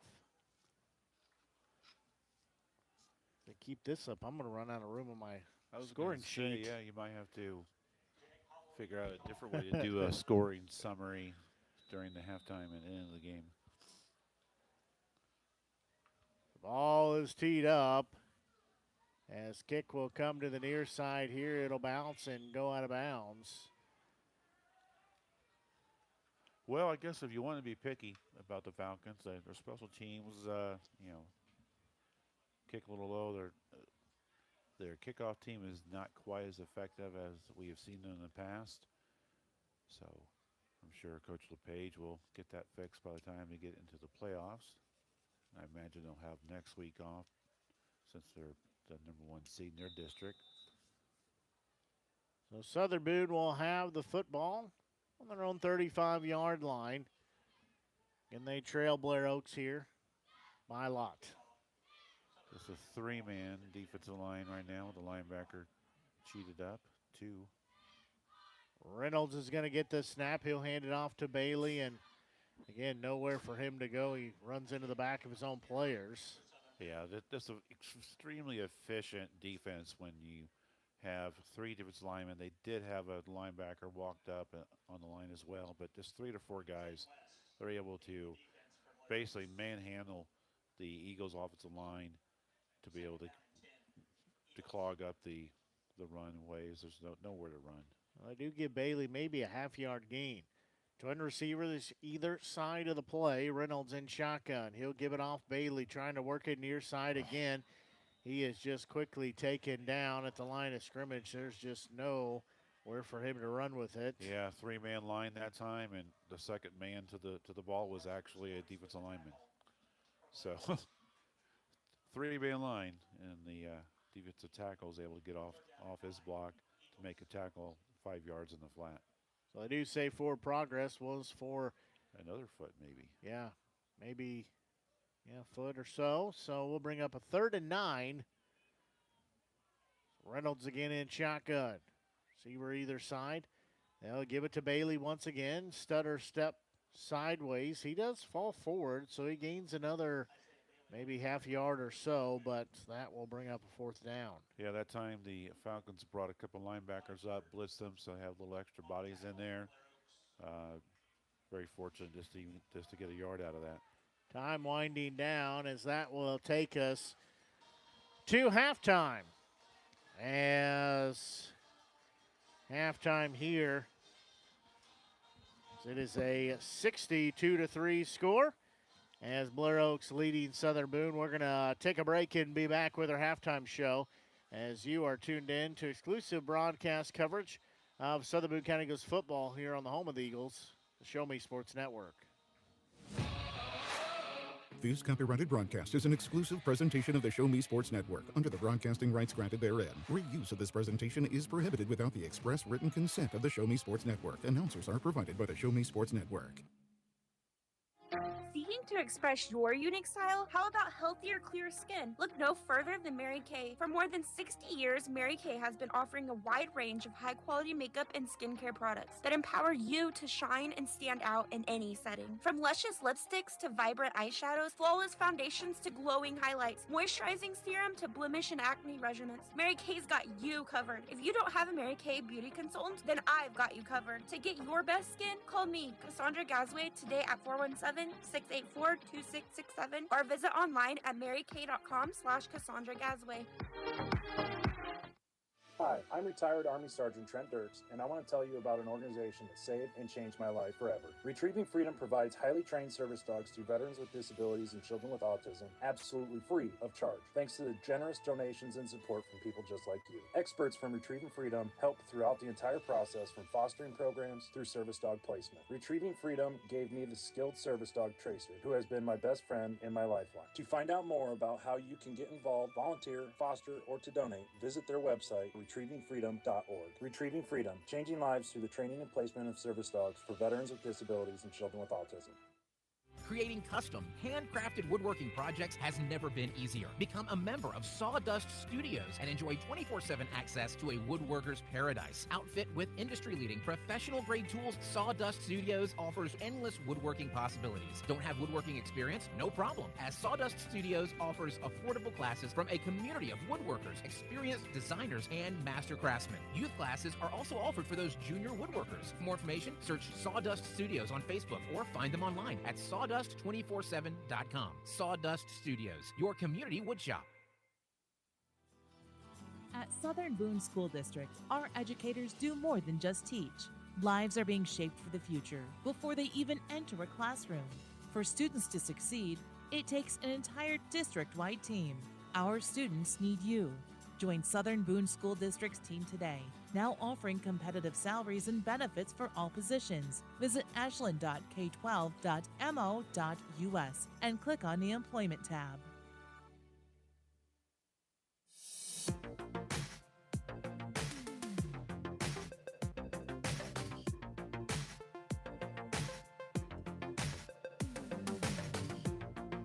Hi, Eagle fans. It's Joy with the Southern Boone Athletic Booster Club. It's been another exciting week for Southern Boone Athletics. First, a huge congratulations to our girls golf team. Brecken Shoemake finished 16th and Courtney Hargis 19th at the state tournament. What an incredible way to wrap up the season. Great job, ladies. A big shout out to our volleyball team as well on a great season. Thank you for representing Southern Boone with so much pride and energy all year long.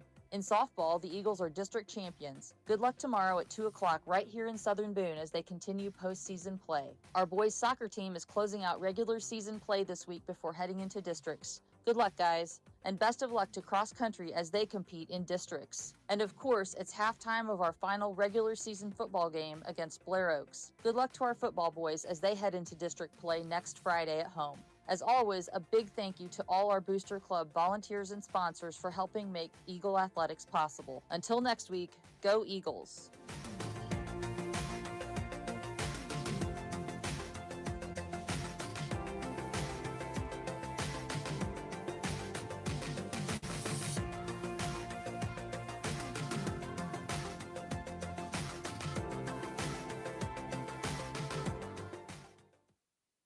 Attention Eagles fans, here's your chance to help the student athletes of Southern Boone County by becoming a member of the Southern Boone Booster Club. Your gifts help provide all Southern Boone County athletes with a safe and positive experience while attending our school district, and also help purchase items that our sports team couldn't otherwise afford. You can join the Southern Boone Booster Club this season for as little as $50.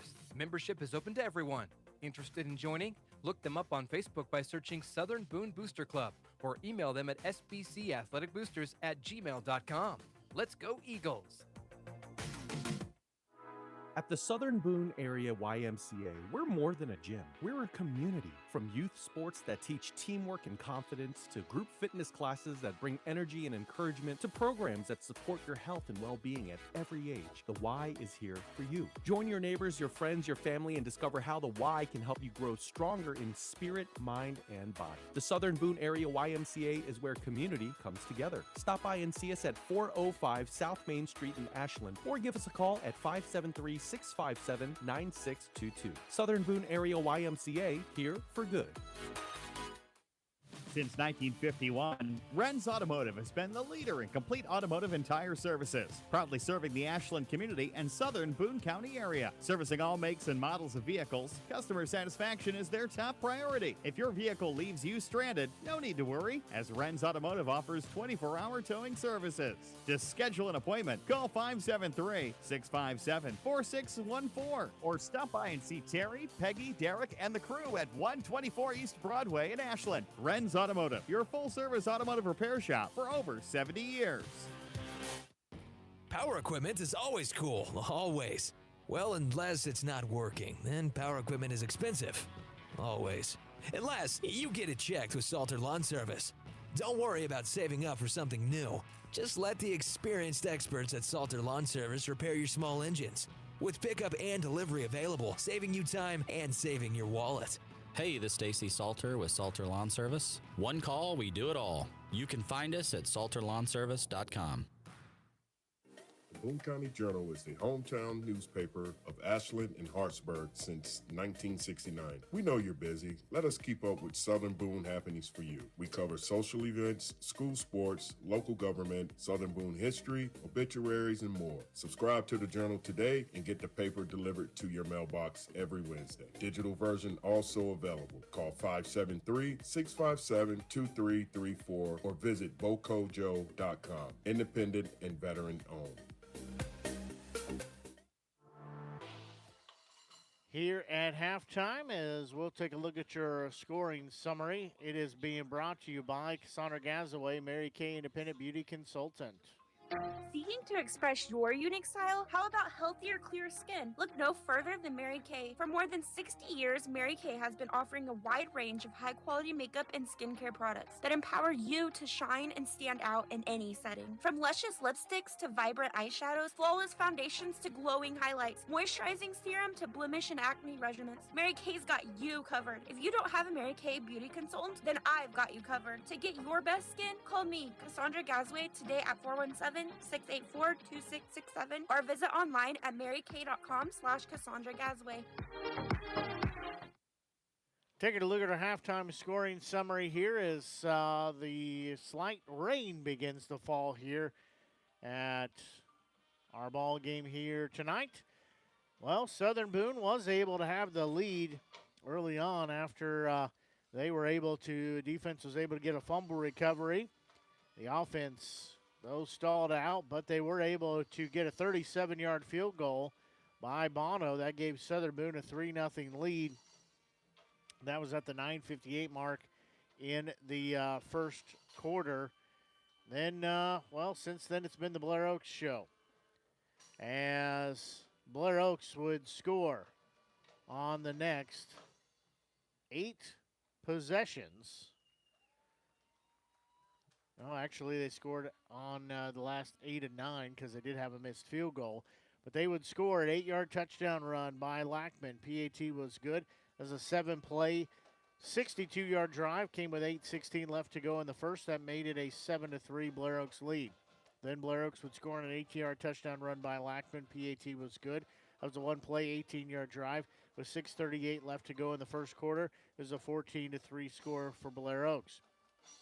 Then they would score on a 57-yard touchdown pass from backs to Rackers.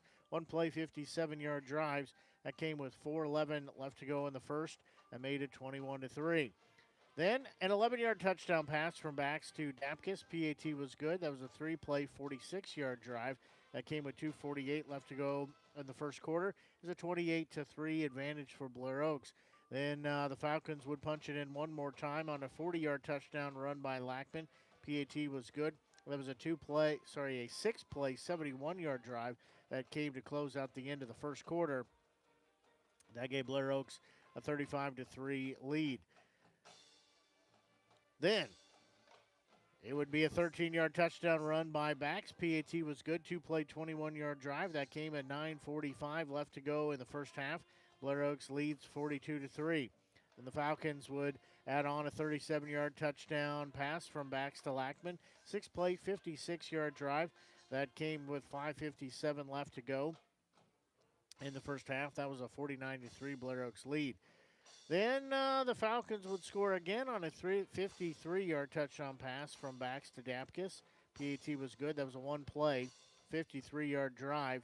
That was at the 2:18 mark left in halftime. That was a 56-3 score. Then it would be a pick six on a 45-yard interception and return by Chenard. That was at 1:37 left to go in the half. That made it a 62-3 score. That's where we stand here at halftime as the Falcons leading 62-3 over your Southern Boone Eagles. As Mike's been working on some scores from some area games, which we'll get to here in just a little bit.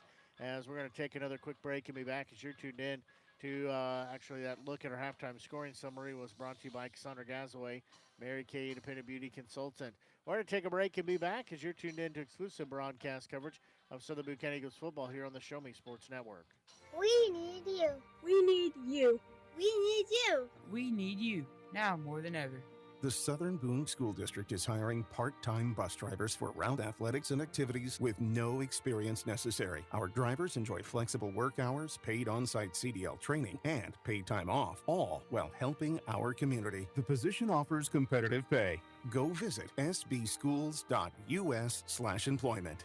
We need you.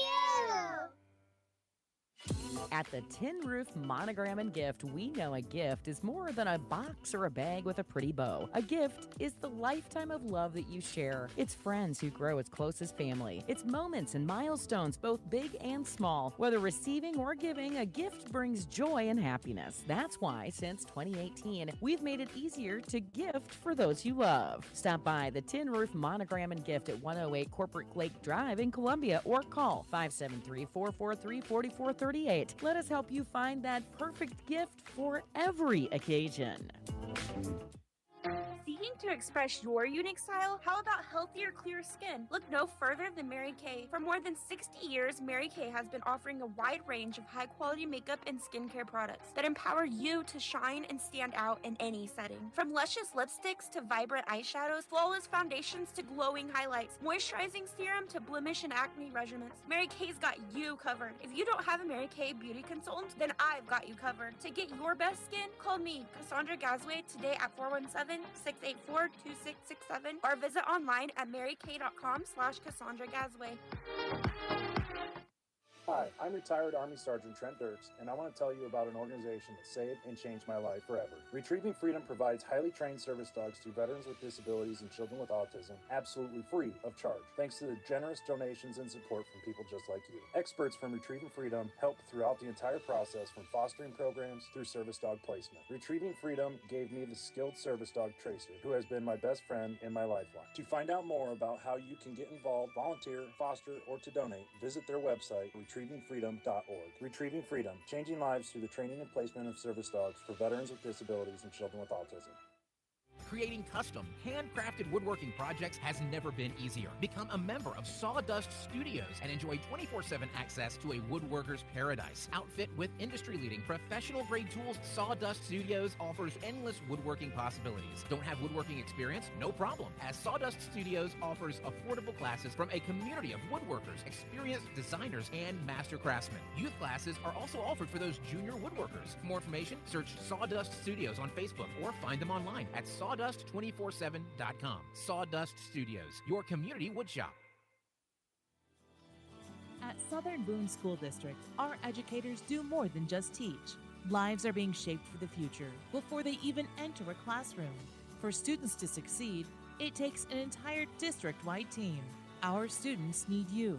Join Southern Boone School District's team today, now offering competitive salaries and benefits for all positions. Visit ashland.k12.mo.us and click on the Employment tab.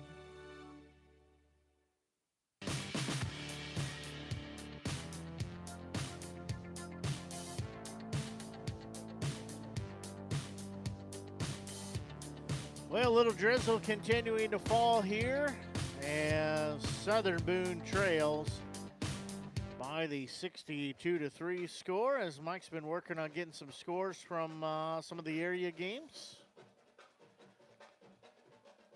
Yeah, all right. I wasn't ready for that yet. Sorry, guys. All right, what we have out there? Russellville over Fayette, 21-14. Booneville over Eldon at half, 37-13. Capital Cities losing to Belleville East, the Lancers, 14-3. Centralia is beating Kirksville, 20-10 right now. And that would be a good win for them. Kirksville being a bigger school. Fulton, who I believe would be most likely our opponent in the first round of districts, is beating Duchesne Pioneers 35-6. Monroe City over Macon 38-14. We got Osage losing to St. Francis Borgia 6-3 at half. Again, if they lose, doesn't affect anything. St. Clair over the Dutchmen of Owensville 35-7. We got Tipton and South Callaway having a defensive battle, tied at 8 at halftime. We have, let's see, Lebanon beating Waynesville 35-0. Harrisburg all over Lynn 48-6. Hallsville over California 26-14. Lakers look like they're finally going to make it right down to Camden. They're up 43-0 over the Southeast Knights. No clue where that is. Other than it's Southeast. Yeah. Chaminade is beating Hickman Cuppies 20-7. If you didn't follow last week's scores, Hickman had a winning field goal with just a few seconds left in that game. They have, I believe they are 7-1 on the year, so they're having a good year right there for Hickman. But again, they're losing to Chaminade right now, 20-7. Let's see, Rockbridge is over Howell, 21-0. Father, no score on Tolton and St. Michael. And that looks to be about it right now as far as the games we have scores on. And I believe our soccer team is playing right now too at home, but I don't have a score from them yet. Not necessarily anything too surprising in those those scores. Fulton winning, yeah, you know, Fulton maybe be one of the outliers. It'll be their second win or third win for them, so they're playing a little bit better than what they normally have. Again, their head coach is one of our former head coaches from years back. So anyway, like we said, that we believe that's most likely going to be our first round opponent. We'll see how that shakes out later tonight. And so when you look at momentum, when you finish up Osage and Blair Oaks, it's kind of tough to get some momentum, especially when you are down your starting tailback and down your starting quarterback. Well. Yeah, it is a challenge to say the least. As we said, 62-3, Blair Oaks lead right now here at halftime. Both teams still in their locker rooms here. As band is finished up performing here at halftime, you see Southern Boone is making their way back to the field here to get warmed up before the second half of action. Again, we know that Southern Boone will have a home game next week. It's just a matter of who they will be playing in the quarterfinals action of Class 3 District 4. We'll have softball action tomorrow. As congratulations to the Southern Boone softball squad. They're the Misha Class 3 District 5 champions. They beat California last week. And then they get to host tomorrow as Cassville, the Lady Cats, come to town. That'll be first pitch set for about 2 o'clock. We'll know who's going to be the home team about 1 o'clock. They'll settle that with a coin toss. And then we'll be ready for first pitch at 2 o'clock. I'll have coverage of that game tomorrow, as the winner will move on to the Final Four in Class 3 in the state of Missouri. So I've got a plan for what will work. Is tomorrow's game will be on Misha TV. It's all scheduled and everything, so you can go ahead and go in. And remember, it's $10 pay-per-view. That's the Misha rules. So you can go on and take care of that and get yourself ready for the game tomorrow. But if Southern Boone wins, they will play on Friday at 12 o'clock in Springfield. And the plan is, as long as it's approved by Misha, which I don't know why it wouldn't be, but as long as we get the approval, we're going to try to go to that game on Friday at noon in Springfield. But after that, that's when it gets a little interesting because we'll have home quarterfinals action for football that night as well as it'll be Final Four action for softball. If they win, they play on Saturday, which that's the preferred method because do the game on Friday, then head back to Ashland, do the football game, then go back to Springfield and do the Class 3 championship game on Saturday for Southern Boone. However, if they were to lose, they would Make play sure it. you check your tires. Yeah, if they lose, they would play at third place at 5:15 on Friday. So I've yet to figure out how to be in two places at one time. So I just need them to win. That's really all they got to do is win out, and then it fits my schedule perfectly. So working on maybe a backup plan of what it would be if they don't Do win you and get play. like $1 that $10 from Misha at all? Two. We get $2. Wow, nice. Yeah, so it does go to 8 of that goes to Misha, and I guess then there's some cents in there that goes in for the service fee and whatnot. But like I said, we just need softball to win tomorrow and win on Friday, and then I can get everything in on the schedule. Otherwise, I think that means that unless I can figure out a plan to be two places at once, probably won't be able to do that third place game. But, we don't want to count everything, count all the chickens before they hatch because they got to win tomorrow.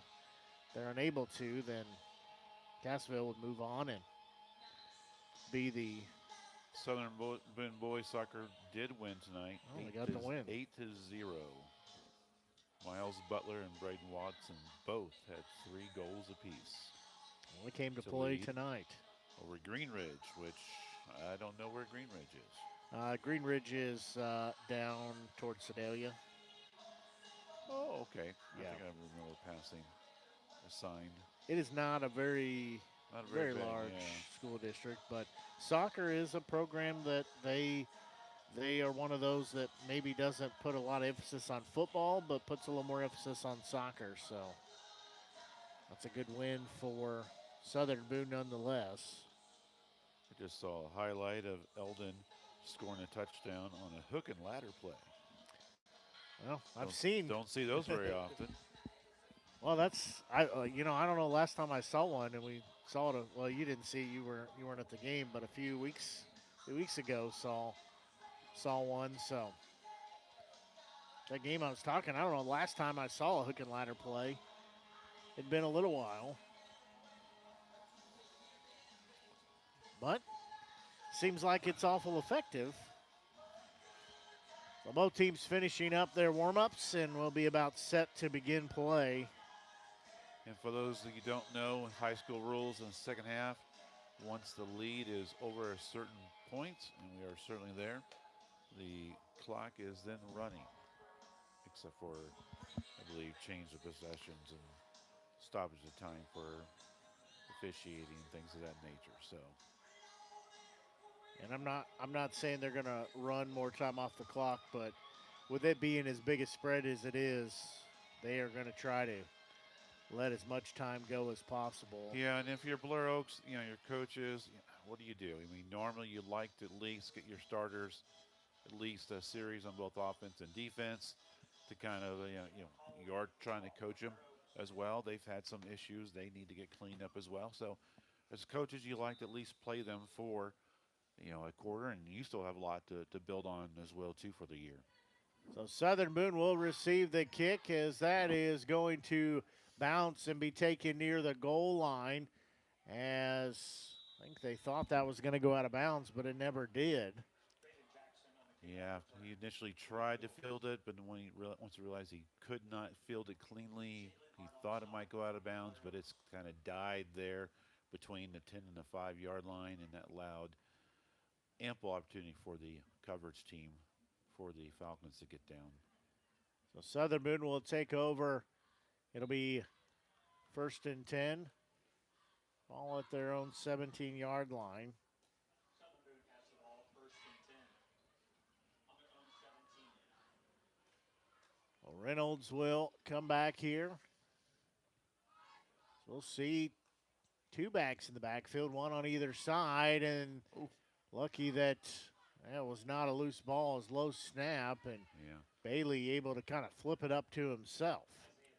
Yeah, whenever Eagles run any sort of a closed-in formation, two running backs, tight ends lined up inside, bunched up, and next to the tackle or tight end, the Falcons basically bring in their outside linebackers, and it just really gets more bodies in them for them. So makes it extra tough. And that play was developing slow. A little bit of a mishandling on the handoff, but we'll see what happens. So it does lose 4 on the play, 2nd and 14, and there's whistles. Ooh. Yeah, that was an interesting defense that time, but one of the nose guards both are lined up right next to the other ones, and they were just coming hard right off the shoulders pads of the center. So thankfully, a 5-yard penalty for the Eagles. So now to bring up a 2nd and 9. That is penalty number 6 that has been accepted on the Falcons. See the Falcons cheerleaders doing the rowdy chant. Southern Boone youth do that one as well. They don't know how to spell rowdy. There'll be a pass out to Bailey trying to get the corner. He'll stretch it out a little bit and pick up about 5 yards as he splits out from the backfield. It will bring up a 3rd down. Yeah, good quick pitch that time. Got out to the outside. Did a really good job of getting upfield. So good job on that play call to get a little bit more manageable 3rd down. It'll be 3rd and 3 here. Again, Southern Boone trying to put together some positives here. They trail 62-3. We're at the 9.5-minute mark to go here in this 3rd. 3rd and 3 here is Reynolds in shotgun. He'll get the snap. Throwing, that will be incomplete as that was a little low. So we'll bring up a 4th down. Looks like he landed on the ball or something. Yeah. Just a quick pass, trying to get that quick 3-4 yard route downfield, and just a little bit low. This will bring up a 4th down. Looks like they're going to just go with one punter here. Morris will get it. Side winding kick. Will bounce at the 45, take a Southern Boone roll. Did have a different return man back there. Yeah, I noticed that too. Wasn't that is Derek Hagner, the sophomore. So there they subbed and put some other players in. So looks like on offense, lots of subs. So they're not even going to give their starters one series. So this will be new quarterback in Bo Burr. As that will be a loss on the play. Good job by the defense time. Still keeping their heads in the game, getting up field that time. It's a little bit slower on that developing play for the second team versus the first team guys. So Burr will be in shotgun once again. They'll send a man in motion. They'll fake it to him. Burr will keep it here on the far side. Got a good block from his receiver across midfield. He'll pick up enough for the 1st down. Yeah, good tough run, good block by the wide receiver. Did a good job of making sure that when to stop the block, to make sure he did not get called for a block in the back or a hold or anything. So just to fake that dive at the middle and quarterback keeper. And again, they'll just run their basic offense that they run with their first team. Yeah, that was Meldrum there with the block. Twin receivers either side. Burr will send a man in motion. He'll get the snap. He'll keep it himself as he's got big yardage. Is still on his feet as he will take it to the house, as it'll be a 48-yard touchdown run. Doesn't really matter what number's on the jersey. The execution is almost flawless every single time. That time they faked the jet sweep, got the defender to tackle the fake, and the quarterback had nothing but green room in front. I'm not sure if he got touched at all on that run. Burr takes it in from 48 yards out. They'll come on to try the PAT.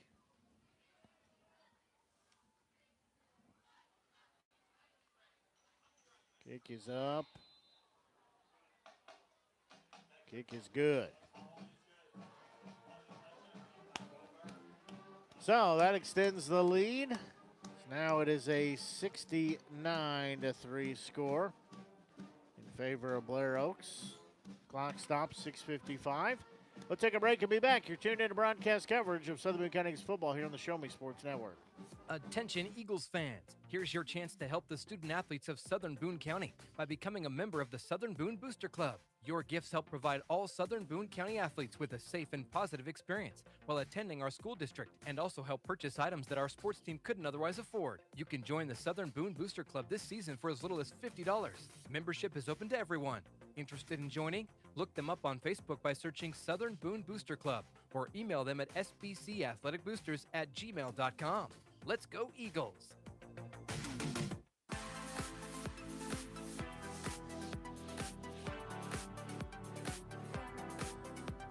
Well, Blair Oaks takes it in. They extend their lead. They lead 60. Got to add it up again, 69-3. Football will be teed up. Again, a side winding kick will take a couple bounces. As again, it'll be returned here on the near side by Jackson. He'll fall forward for a couple. Nice job of the kicker trying to tightrope work it here on this sidelines. It's the second time he's been able to get that ball right there within about 5-7 yards of the sideline, and hard to handle. And for a second there, it looked like he was trying to dribble it. And the football's not a very good ball to try to dribble. So it'll be 1st and 10, ball on the 14-yard line.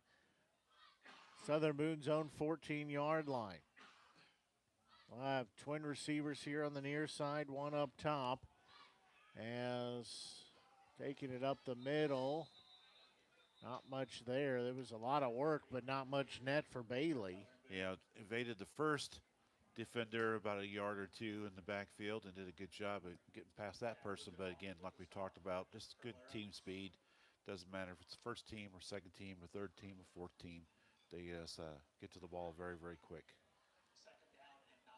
So they do say he gained about a yard on the play. It'll bring up 2nd and 9. Reynolds again in shotgun. He'll look near side. He'll have his pass complete. Forward progress is across the 20. Eddie will catch it. He'll pick up good yardage. They say he's actually near the, well, they step back to the 21. So yeah. 3rd and short. Quick 5 and out that time. Good job on the pass. Lyman did a pretty good job of giving him time. Got his feet set. And that's got to keep doing those fundamentals even when it's the scores like it is. And is that Bo out there again on defense now? He did a good job coming up on the coverage. So this will bring up a 3rd and about 3 here for Southern Boone. Reynolds will get it. Quick pass off again to the near side. As that will be caught, pushing the pile. First down. Yeah, that will be a first down. Yeah. That one to Eddie again. Yeah, the same concept as the last play, but just a little bit of different formation. Did a really good job of getting the ball out to him again. Still the 4-man defensive line for the Falcons. Not seeing any blitzing the last few plays. I don't expect they'll do much blitzing with their backups in there. LePage has always been pretty good about not purposely trying to run up any scores or anything, but still, they're still a very quick, very fast team. Ball will be on the 25-yard line. Send a man in motion. Reynolds will get the snap, looking far side. That pass a little too tall, as that was intended on the play. Was intended for Kellen Drummond, the sophomore. And that time they did blitz outside linebacker from the left side, but it was a quick pass play to the left, so good call, good play call, just a little bit off target on the pass. So 2nd and 10, again, ball at the 25-yard line. Clock continuing to roll, near 3.5 minutes to go here in this third, because it's a very lopsided game in favor of the Falcons. Bailey will be in the backfield. Now they'll split him off far side. Reynolds has it, looking near side and incomplete. He did not have a receiver in the area. I think he was intending it for Gavin Cook, but he was too far down the field. Yeah, it looked like Gavin was supposed to, at least according to the quarterback there, it looked like he was supposed to do like a 10 and out pattern that time. Instead, he kept on doing a fly. He did a 40 and out. Yeah, good job by the offensive line. Did a pretty good job there. Blair Oaks did run a stunt on the interior, and the lineman did a good job of getting that picked up. So it's 3rd and 10 again, ball on the 25-yard line of Southern Boone. They'll split 2 receivers on either side of the play. Reynolds looking far side. He'll throw it. It'll be caught by Morris. He'll pick up about 5 yards as he caught that. About 3 yards behind the line of scrimmage. Gets up near the 30. Yeah, same play. We tried to run a little earlier that time. He had a lot more time to get the pass thrown. Got his feet set. Fellow wide receivers out there blocking his guy, trying to make the next person miss, try to get as much yardage as possible. So Hagner will go back to receive this punt once again. Morris will be standing at his own 17-yard line.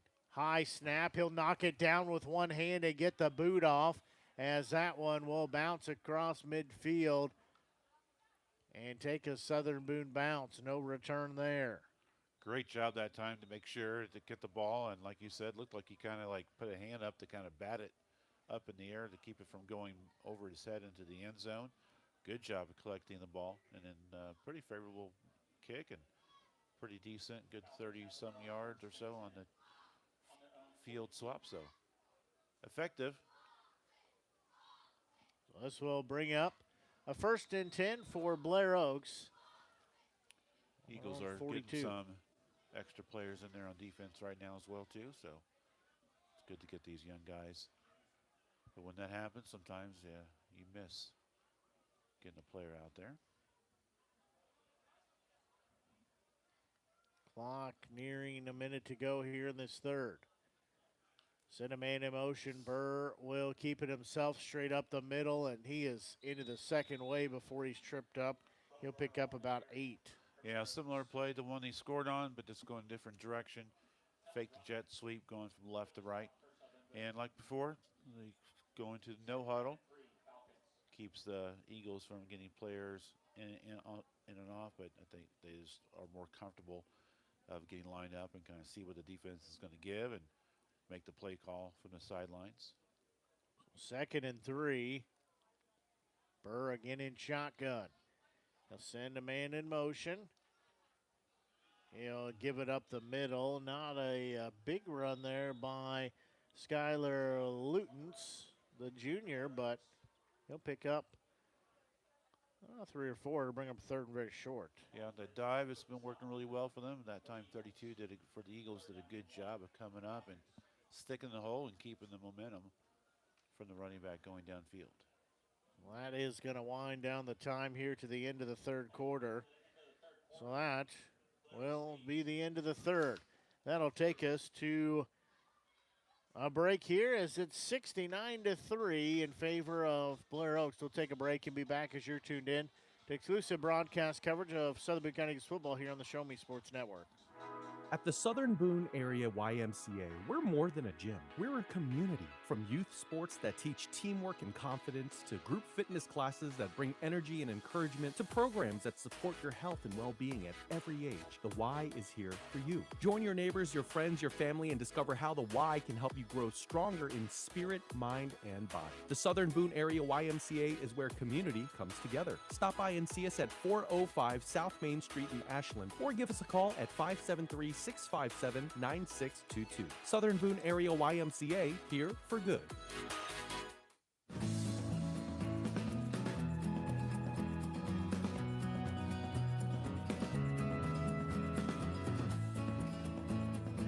Well, we switched sides of the field, which really doesn't take the football very far.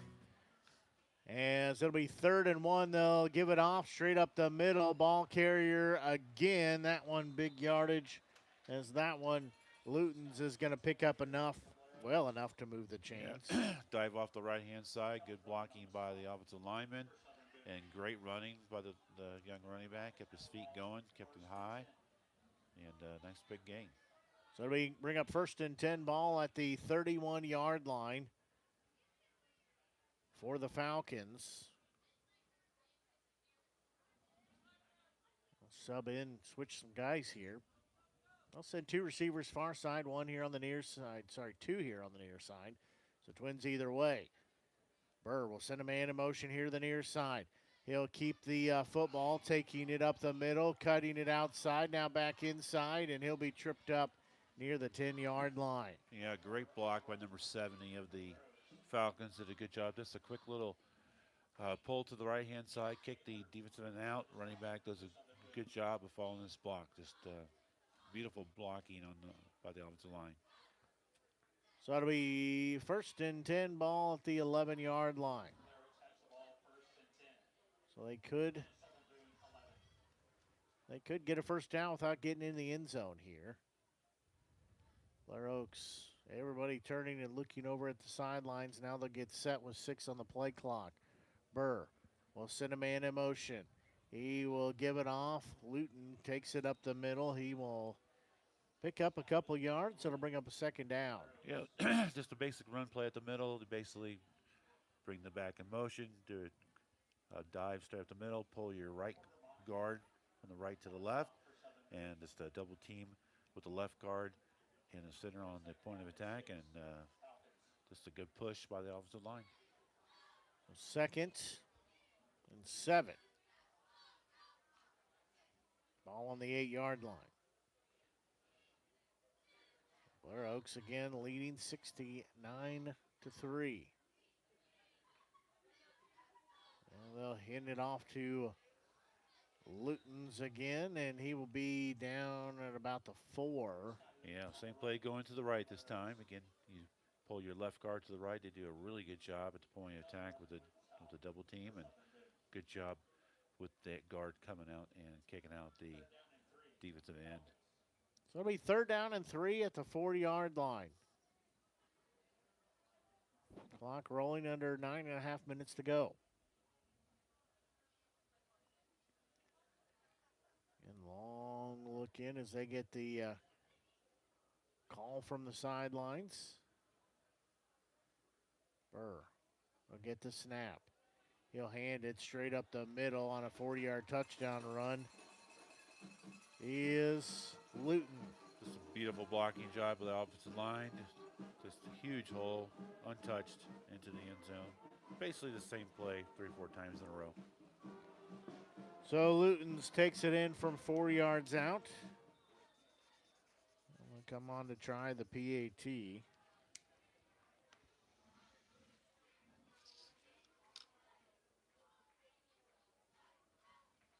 Snap is down, kick is up.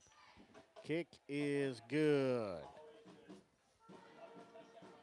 So that makes it a 76-3 score. Blair Oaks just continuing to drive away with it. That was a 7-play, 58-yard drive. Like we said, doesn't matter if it's the 2nd, 3rd, 4th in the depth chart, they're still pretty doggone good. Yeah. Very crisp. The lineman pulling, just exactly good timing, right to the hole, just good fundamentals.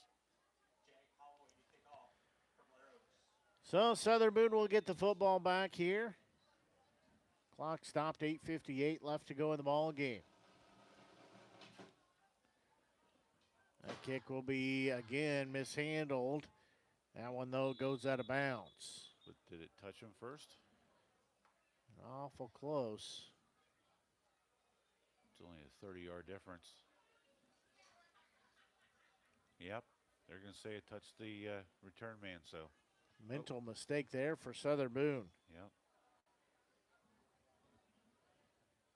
So that one inside the 10-yard line.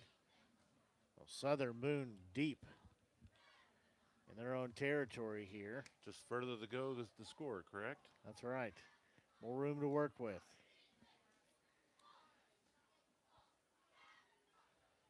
So Southern Boone will have the football.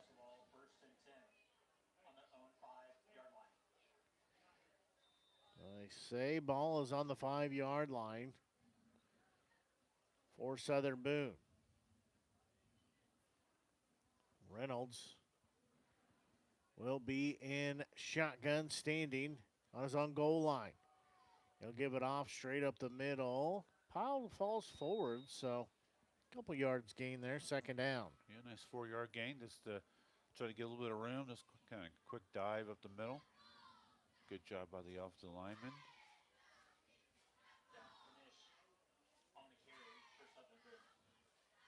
That brings up a 2nd and 6.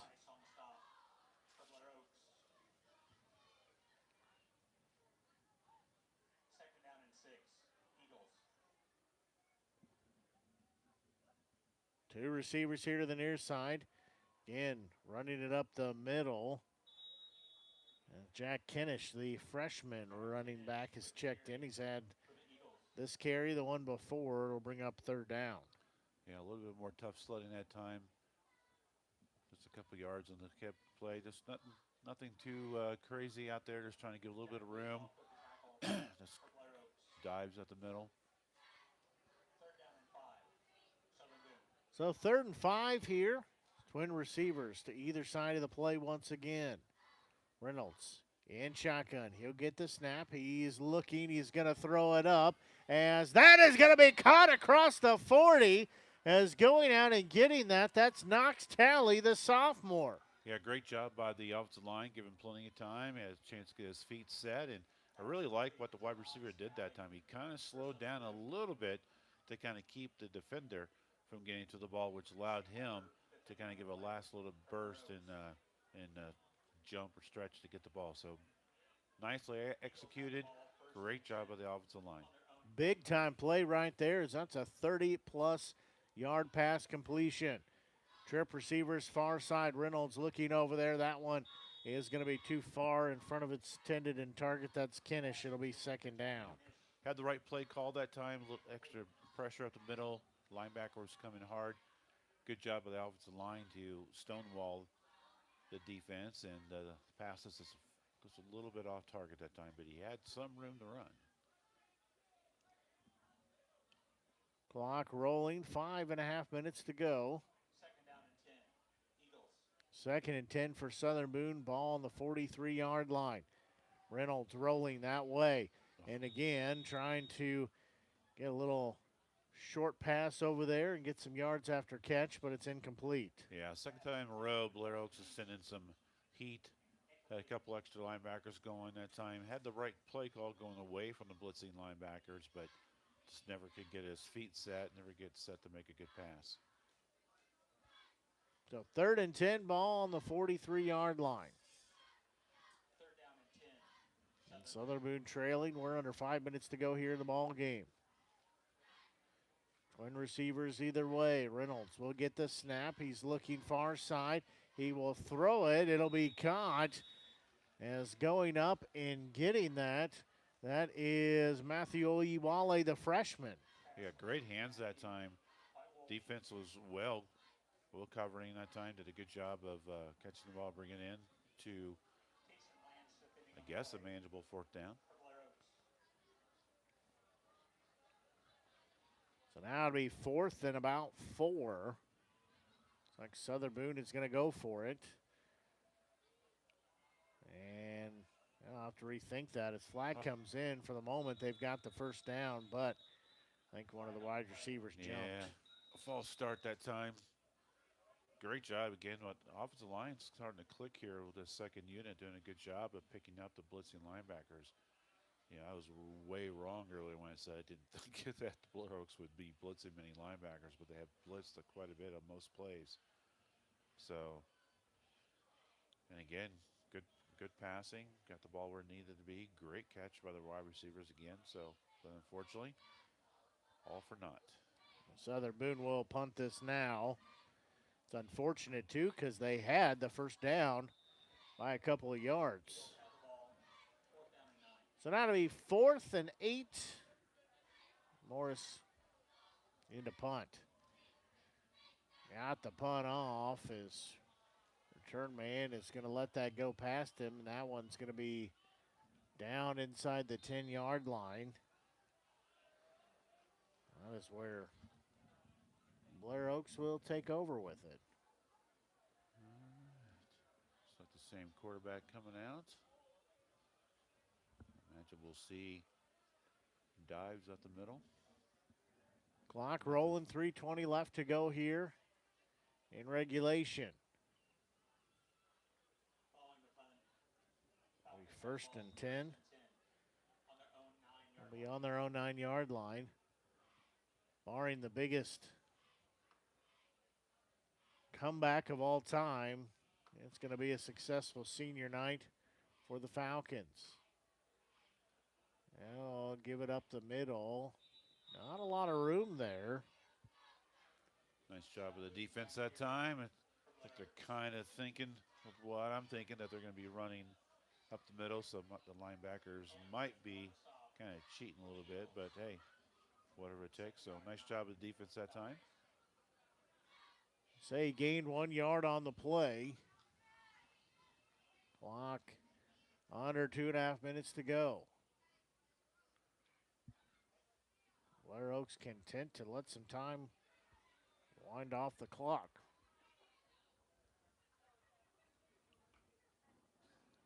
Burr handed off up the middle. Again, short gain on the play. Yeah. 3rd down. Defense doing a little bit job of getting into the holes that time. Under 2 to go now. But again, I expect the same thing from the Falcons. And everybody comes to the line, and then they all look over and they run through the signs. Got some big boards they hold up. Have some very interesting pictures on them. High snap as ball carrier will fall forward about the 15. So we'll be short. Bring up a 4th down. Yeah, nothing, terribly exciting play calling. Just running back straight up the middle on dive plays. Nothing, like I said, nothing exciting. They know they're just trying to run the clock out and get this game over. And Nichols carries that. There is a new quarterback in. This is Nolan Glavin, the freshman. Will be a punt here. I didn't know Blair Oaks had a punter. High sidewinding kick. Will bounce across the 40 and go out of bounds. And that's probably going to be the game with the running clock. I would expect so, as they're going to let the clock get under before they wind it. Not that they were doing anything to make sure that happened, but just to get downfield as the ball spotted on the 46-yard line. And judging by the body language of the Eagles, I don't think they plan on running the play at all. So clock at 5-4. Well, they break maybe 2-1. They will not get it off as they blow the whistles and say that is the ball game. As we go final, your score here. Blair Oaks 76, Southern Boone 3. We're going to take a break and get into our post-game show as you're tuned in to exclusive broadcast coverage of Southern Boone County Eagles football here on the Show Me Sports Network.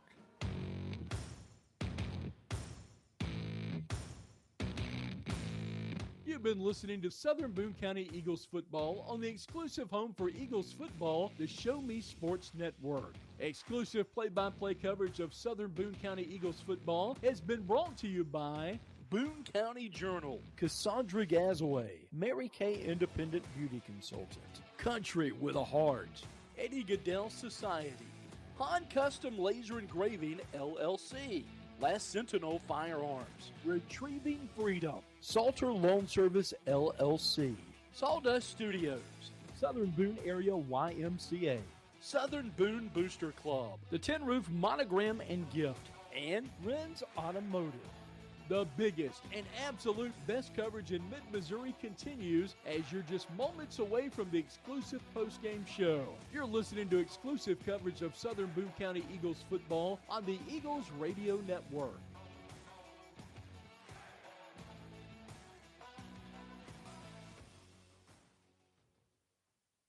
Attention Eagles fans, here's your chance to help the student athletes of Southern Boone County by becoming a member of the Southern Boone Booster Club. Your gifts help provide all Southern Boone County athletes with a safe and positive experience while attending our school district, and also help purchase items that our sports team couldn't otherwise afford. You can join the Southern Boone Booster Club this season for as little as $50. Membership is open to everyone. Interested in joining? Look them up on Facebook by searching Southern Boone Booster Club or email them at sbcathleticboosters@gmail.com. Let's go Eagles! At our ball game scoring summary. As we said, Southern Boone able to take the lead on a 37-yard field goal by senior Price Bono. That gave Southern Boone a 3-0 lead. That was a 9:58 left to go in the first quarter. Then Blair Oaks would score an 8-yard touchdown run by Lackman. PAT was good. That was a 7-play, 62-yard drive. 8:16 left to go. That was 7-3 Blair Oaks lead. Then they would just drive away with it with an 18-yard touchdown run by Lackman. PAT good. That was a 1-play, 18-yard drive. It came with 6:38 left to go in the first. It was a 14-3 score in favor of the Falcons. Then a 57-yard touchdown pass from backs to Rackers. PAT was good. That was a 1-play, 57-yard drive. That came with 4:11 left to go in the first. It was 21-3 Blair Oaks. Then an 11-yard touchdown pass from backs to Dapkus. PAT was good. It was a 3-play, 46-yard drive. That came with 2:48 left to go in that first quarter. 28-3 score.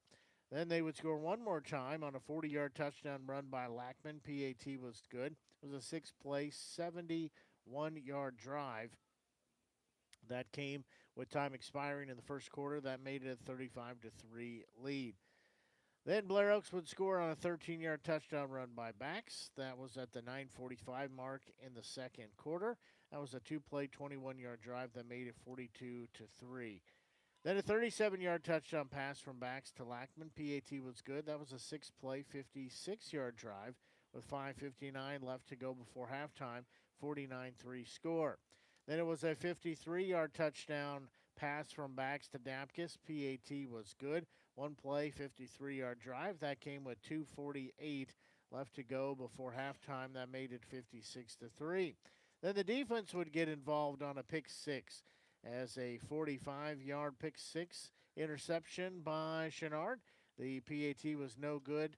That came at the 133 mark left to go before halftime. That made it 62-3 in favor of Blair Oaks. That score would take us through to the end of the first half. Then Blair Oaks would score again only one time in the third quarter, a 48-yard touchdown run by Burr. PAT was good. That was a 3-play, 59-yard drive. It came with 6:55 left to go in the third. That made a 69-3 score in favor of Blair Oaks. That would take us through the end of three. Then they would score one more time on a 4-yard touchdown run by Lutens. It was a 7-play, 58-yard drive that came with 8:22 left to go in the ball game. That made it a 76-3 score in favor of Blair Oaks, and that would take us to a final as 79 points scored tonight between these two teams. Again, Southern Boone dropping to 3-6 overall. They sit at 3-3 on their season. Blair Oaks moves to 9-0 on their season, 6-0 in Tri-County Conference play. And nobody is unblemished but them, so they will win the Tri-County Conference trophy and bragging rights and all of the privileges that come with that.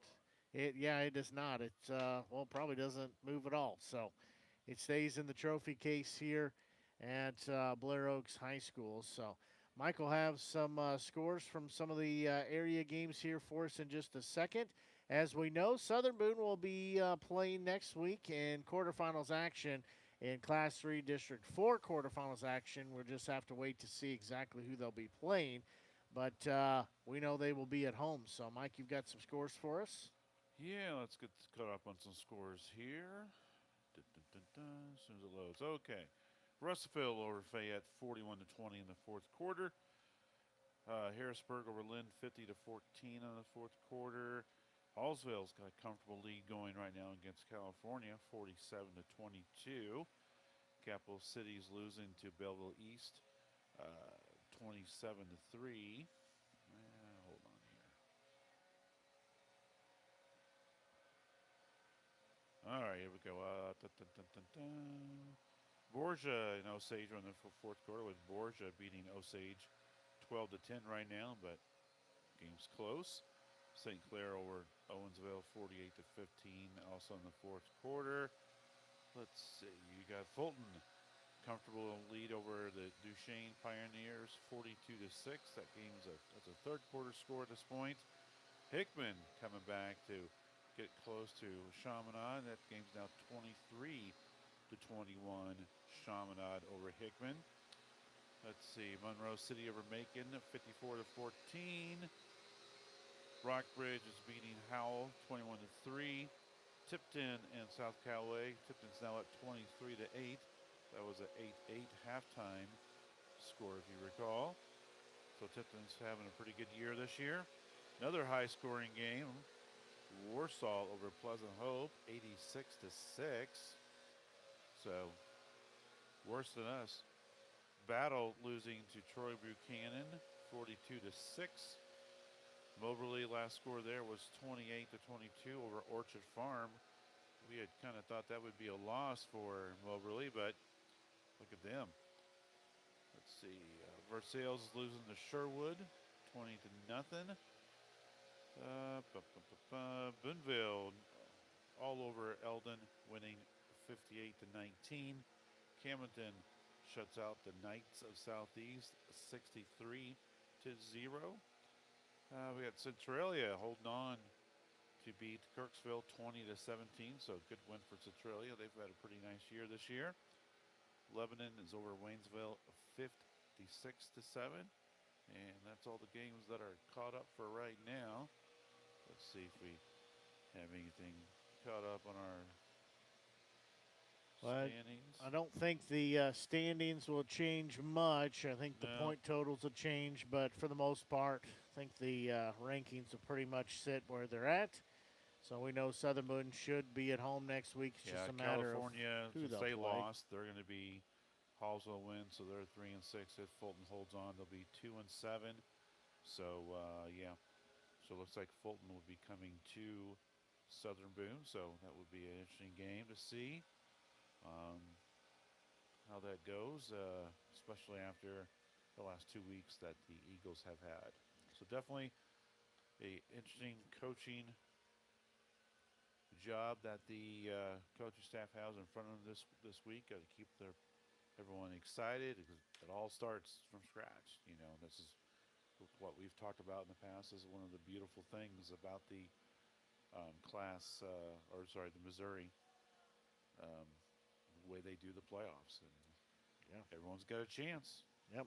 Doesn't matter win, lose, or draw, how you did throughout the regular season. Everybody will be reset at an 0-0 record, and look for 1-0 each week. You win, you keep playing, you lose, your season comes to an end. But they'll have things sorted out, I'm sure, tomorrow. Misha does a fine job of keeping those updated. They've upgraded their system and some things a little bit. I know it used to crash, and it'd have all kinds of fun things you had to deal with. But the new point system and things has made that much easier. So we will have that again next week. The broadcast, because it is postseason play, it'll be a little different. It'll be on Misha TV, so we won't have it on our YouTube channel like we normally do. It'll be on Misha TV, but as soon as they get the bracket set, I'll go in and request the access to give coverage and get the game scheduled and all the things we got to do behind the scenes, and we'll have that ready for you. So again, we'll have that done. I assume nobody is probably working this weekend, so they probably won't. Let me rephrase that. They'll have the bracket set, but I doubt anybody's going to be looking at the credentials to get those approved. So it'll probably be Monday before that happens. So Monday or Tuesday is when we'll get the broadcast scheduled and all of that, but we will have that. Remember, we'll have softball tomorrow as the Southern Boone softball squad. They were district champions, Class 3 District 5 champions. They begin play in quarterfinals action tomorrow of Class 3 as they're looking to make a state title run. That game's set for 2 o'clock tomorrow, and we're going to work around the weather. Hopefully the rain stays away, but set for 2 o'clock tomorrow. They'll flip about 1 o'clock to know who's the home team, but Cassville comes to town, so Southern Boone and Cassville matching up. I'll have broadcast coverage of that. Starting about 1:50 with first pitch at 2 o'clock. Again, that will be on Misha TV. You win, you move on and play in the semifinals round on Friday. You lose, your season comes to an end. So that is going to do it for our broadcast here tonight. As it's been our privilege bringing you broadcast coverage. Hopefully you have enjoyed it. And the Southern Boone couldn't get out of the hole of the Blair Oaks Falcon hole they found themselves in quickly. But they start over with district play starting next week. But for Mike Freeze, I'm Blake Gasaway. Till we talk to you with our next broadcast, so long and have a great rest of your evening.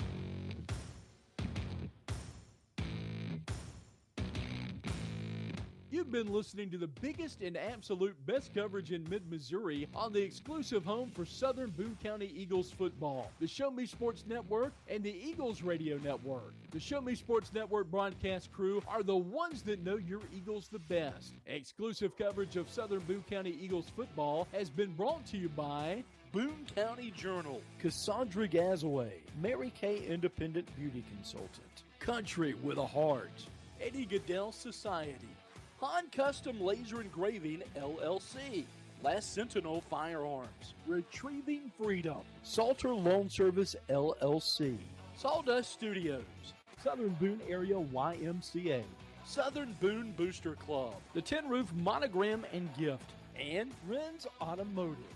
We hope you've enjoyed the broadcast. Join us anytime on the web at ShowMeSportsNetwork.com. Property presentation of the Show Me Sports Network and was a high-fidelity, all-digital broadcast. This broadcast is copyright by the Show Me Sports Network for the private use of our audience. Any other use of this broadcast without the Show Me Sports Network's written consent is prohibited.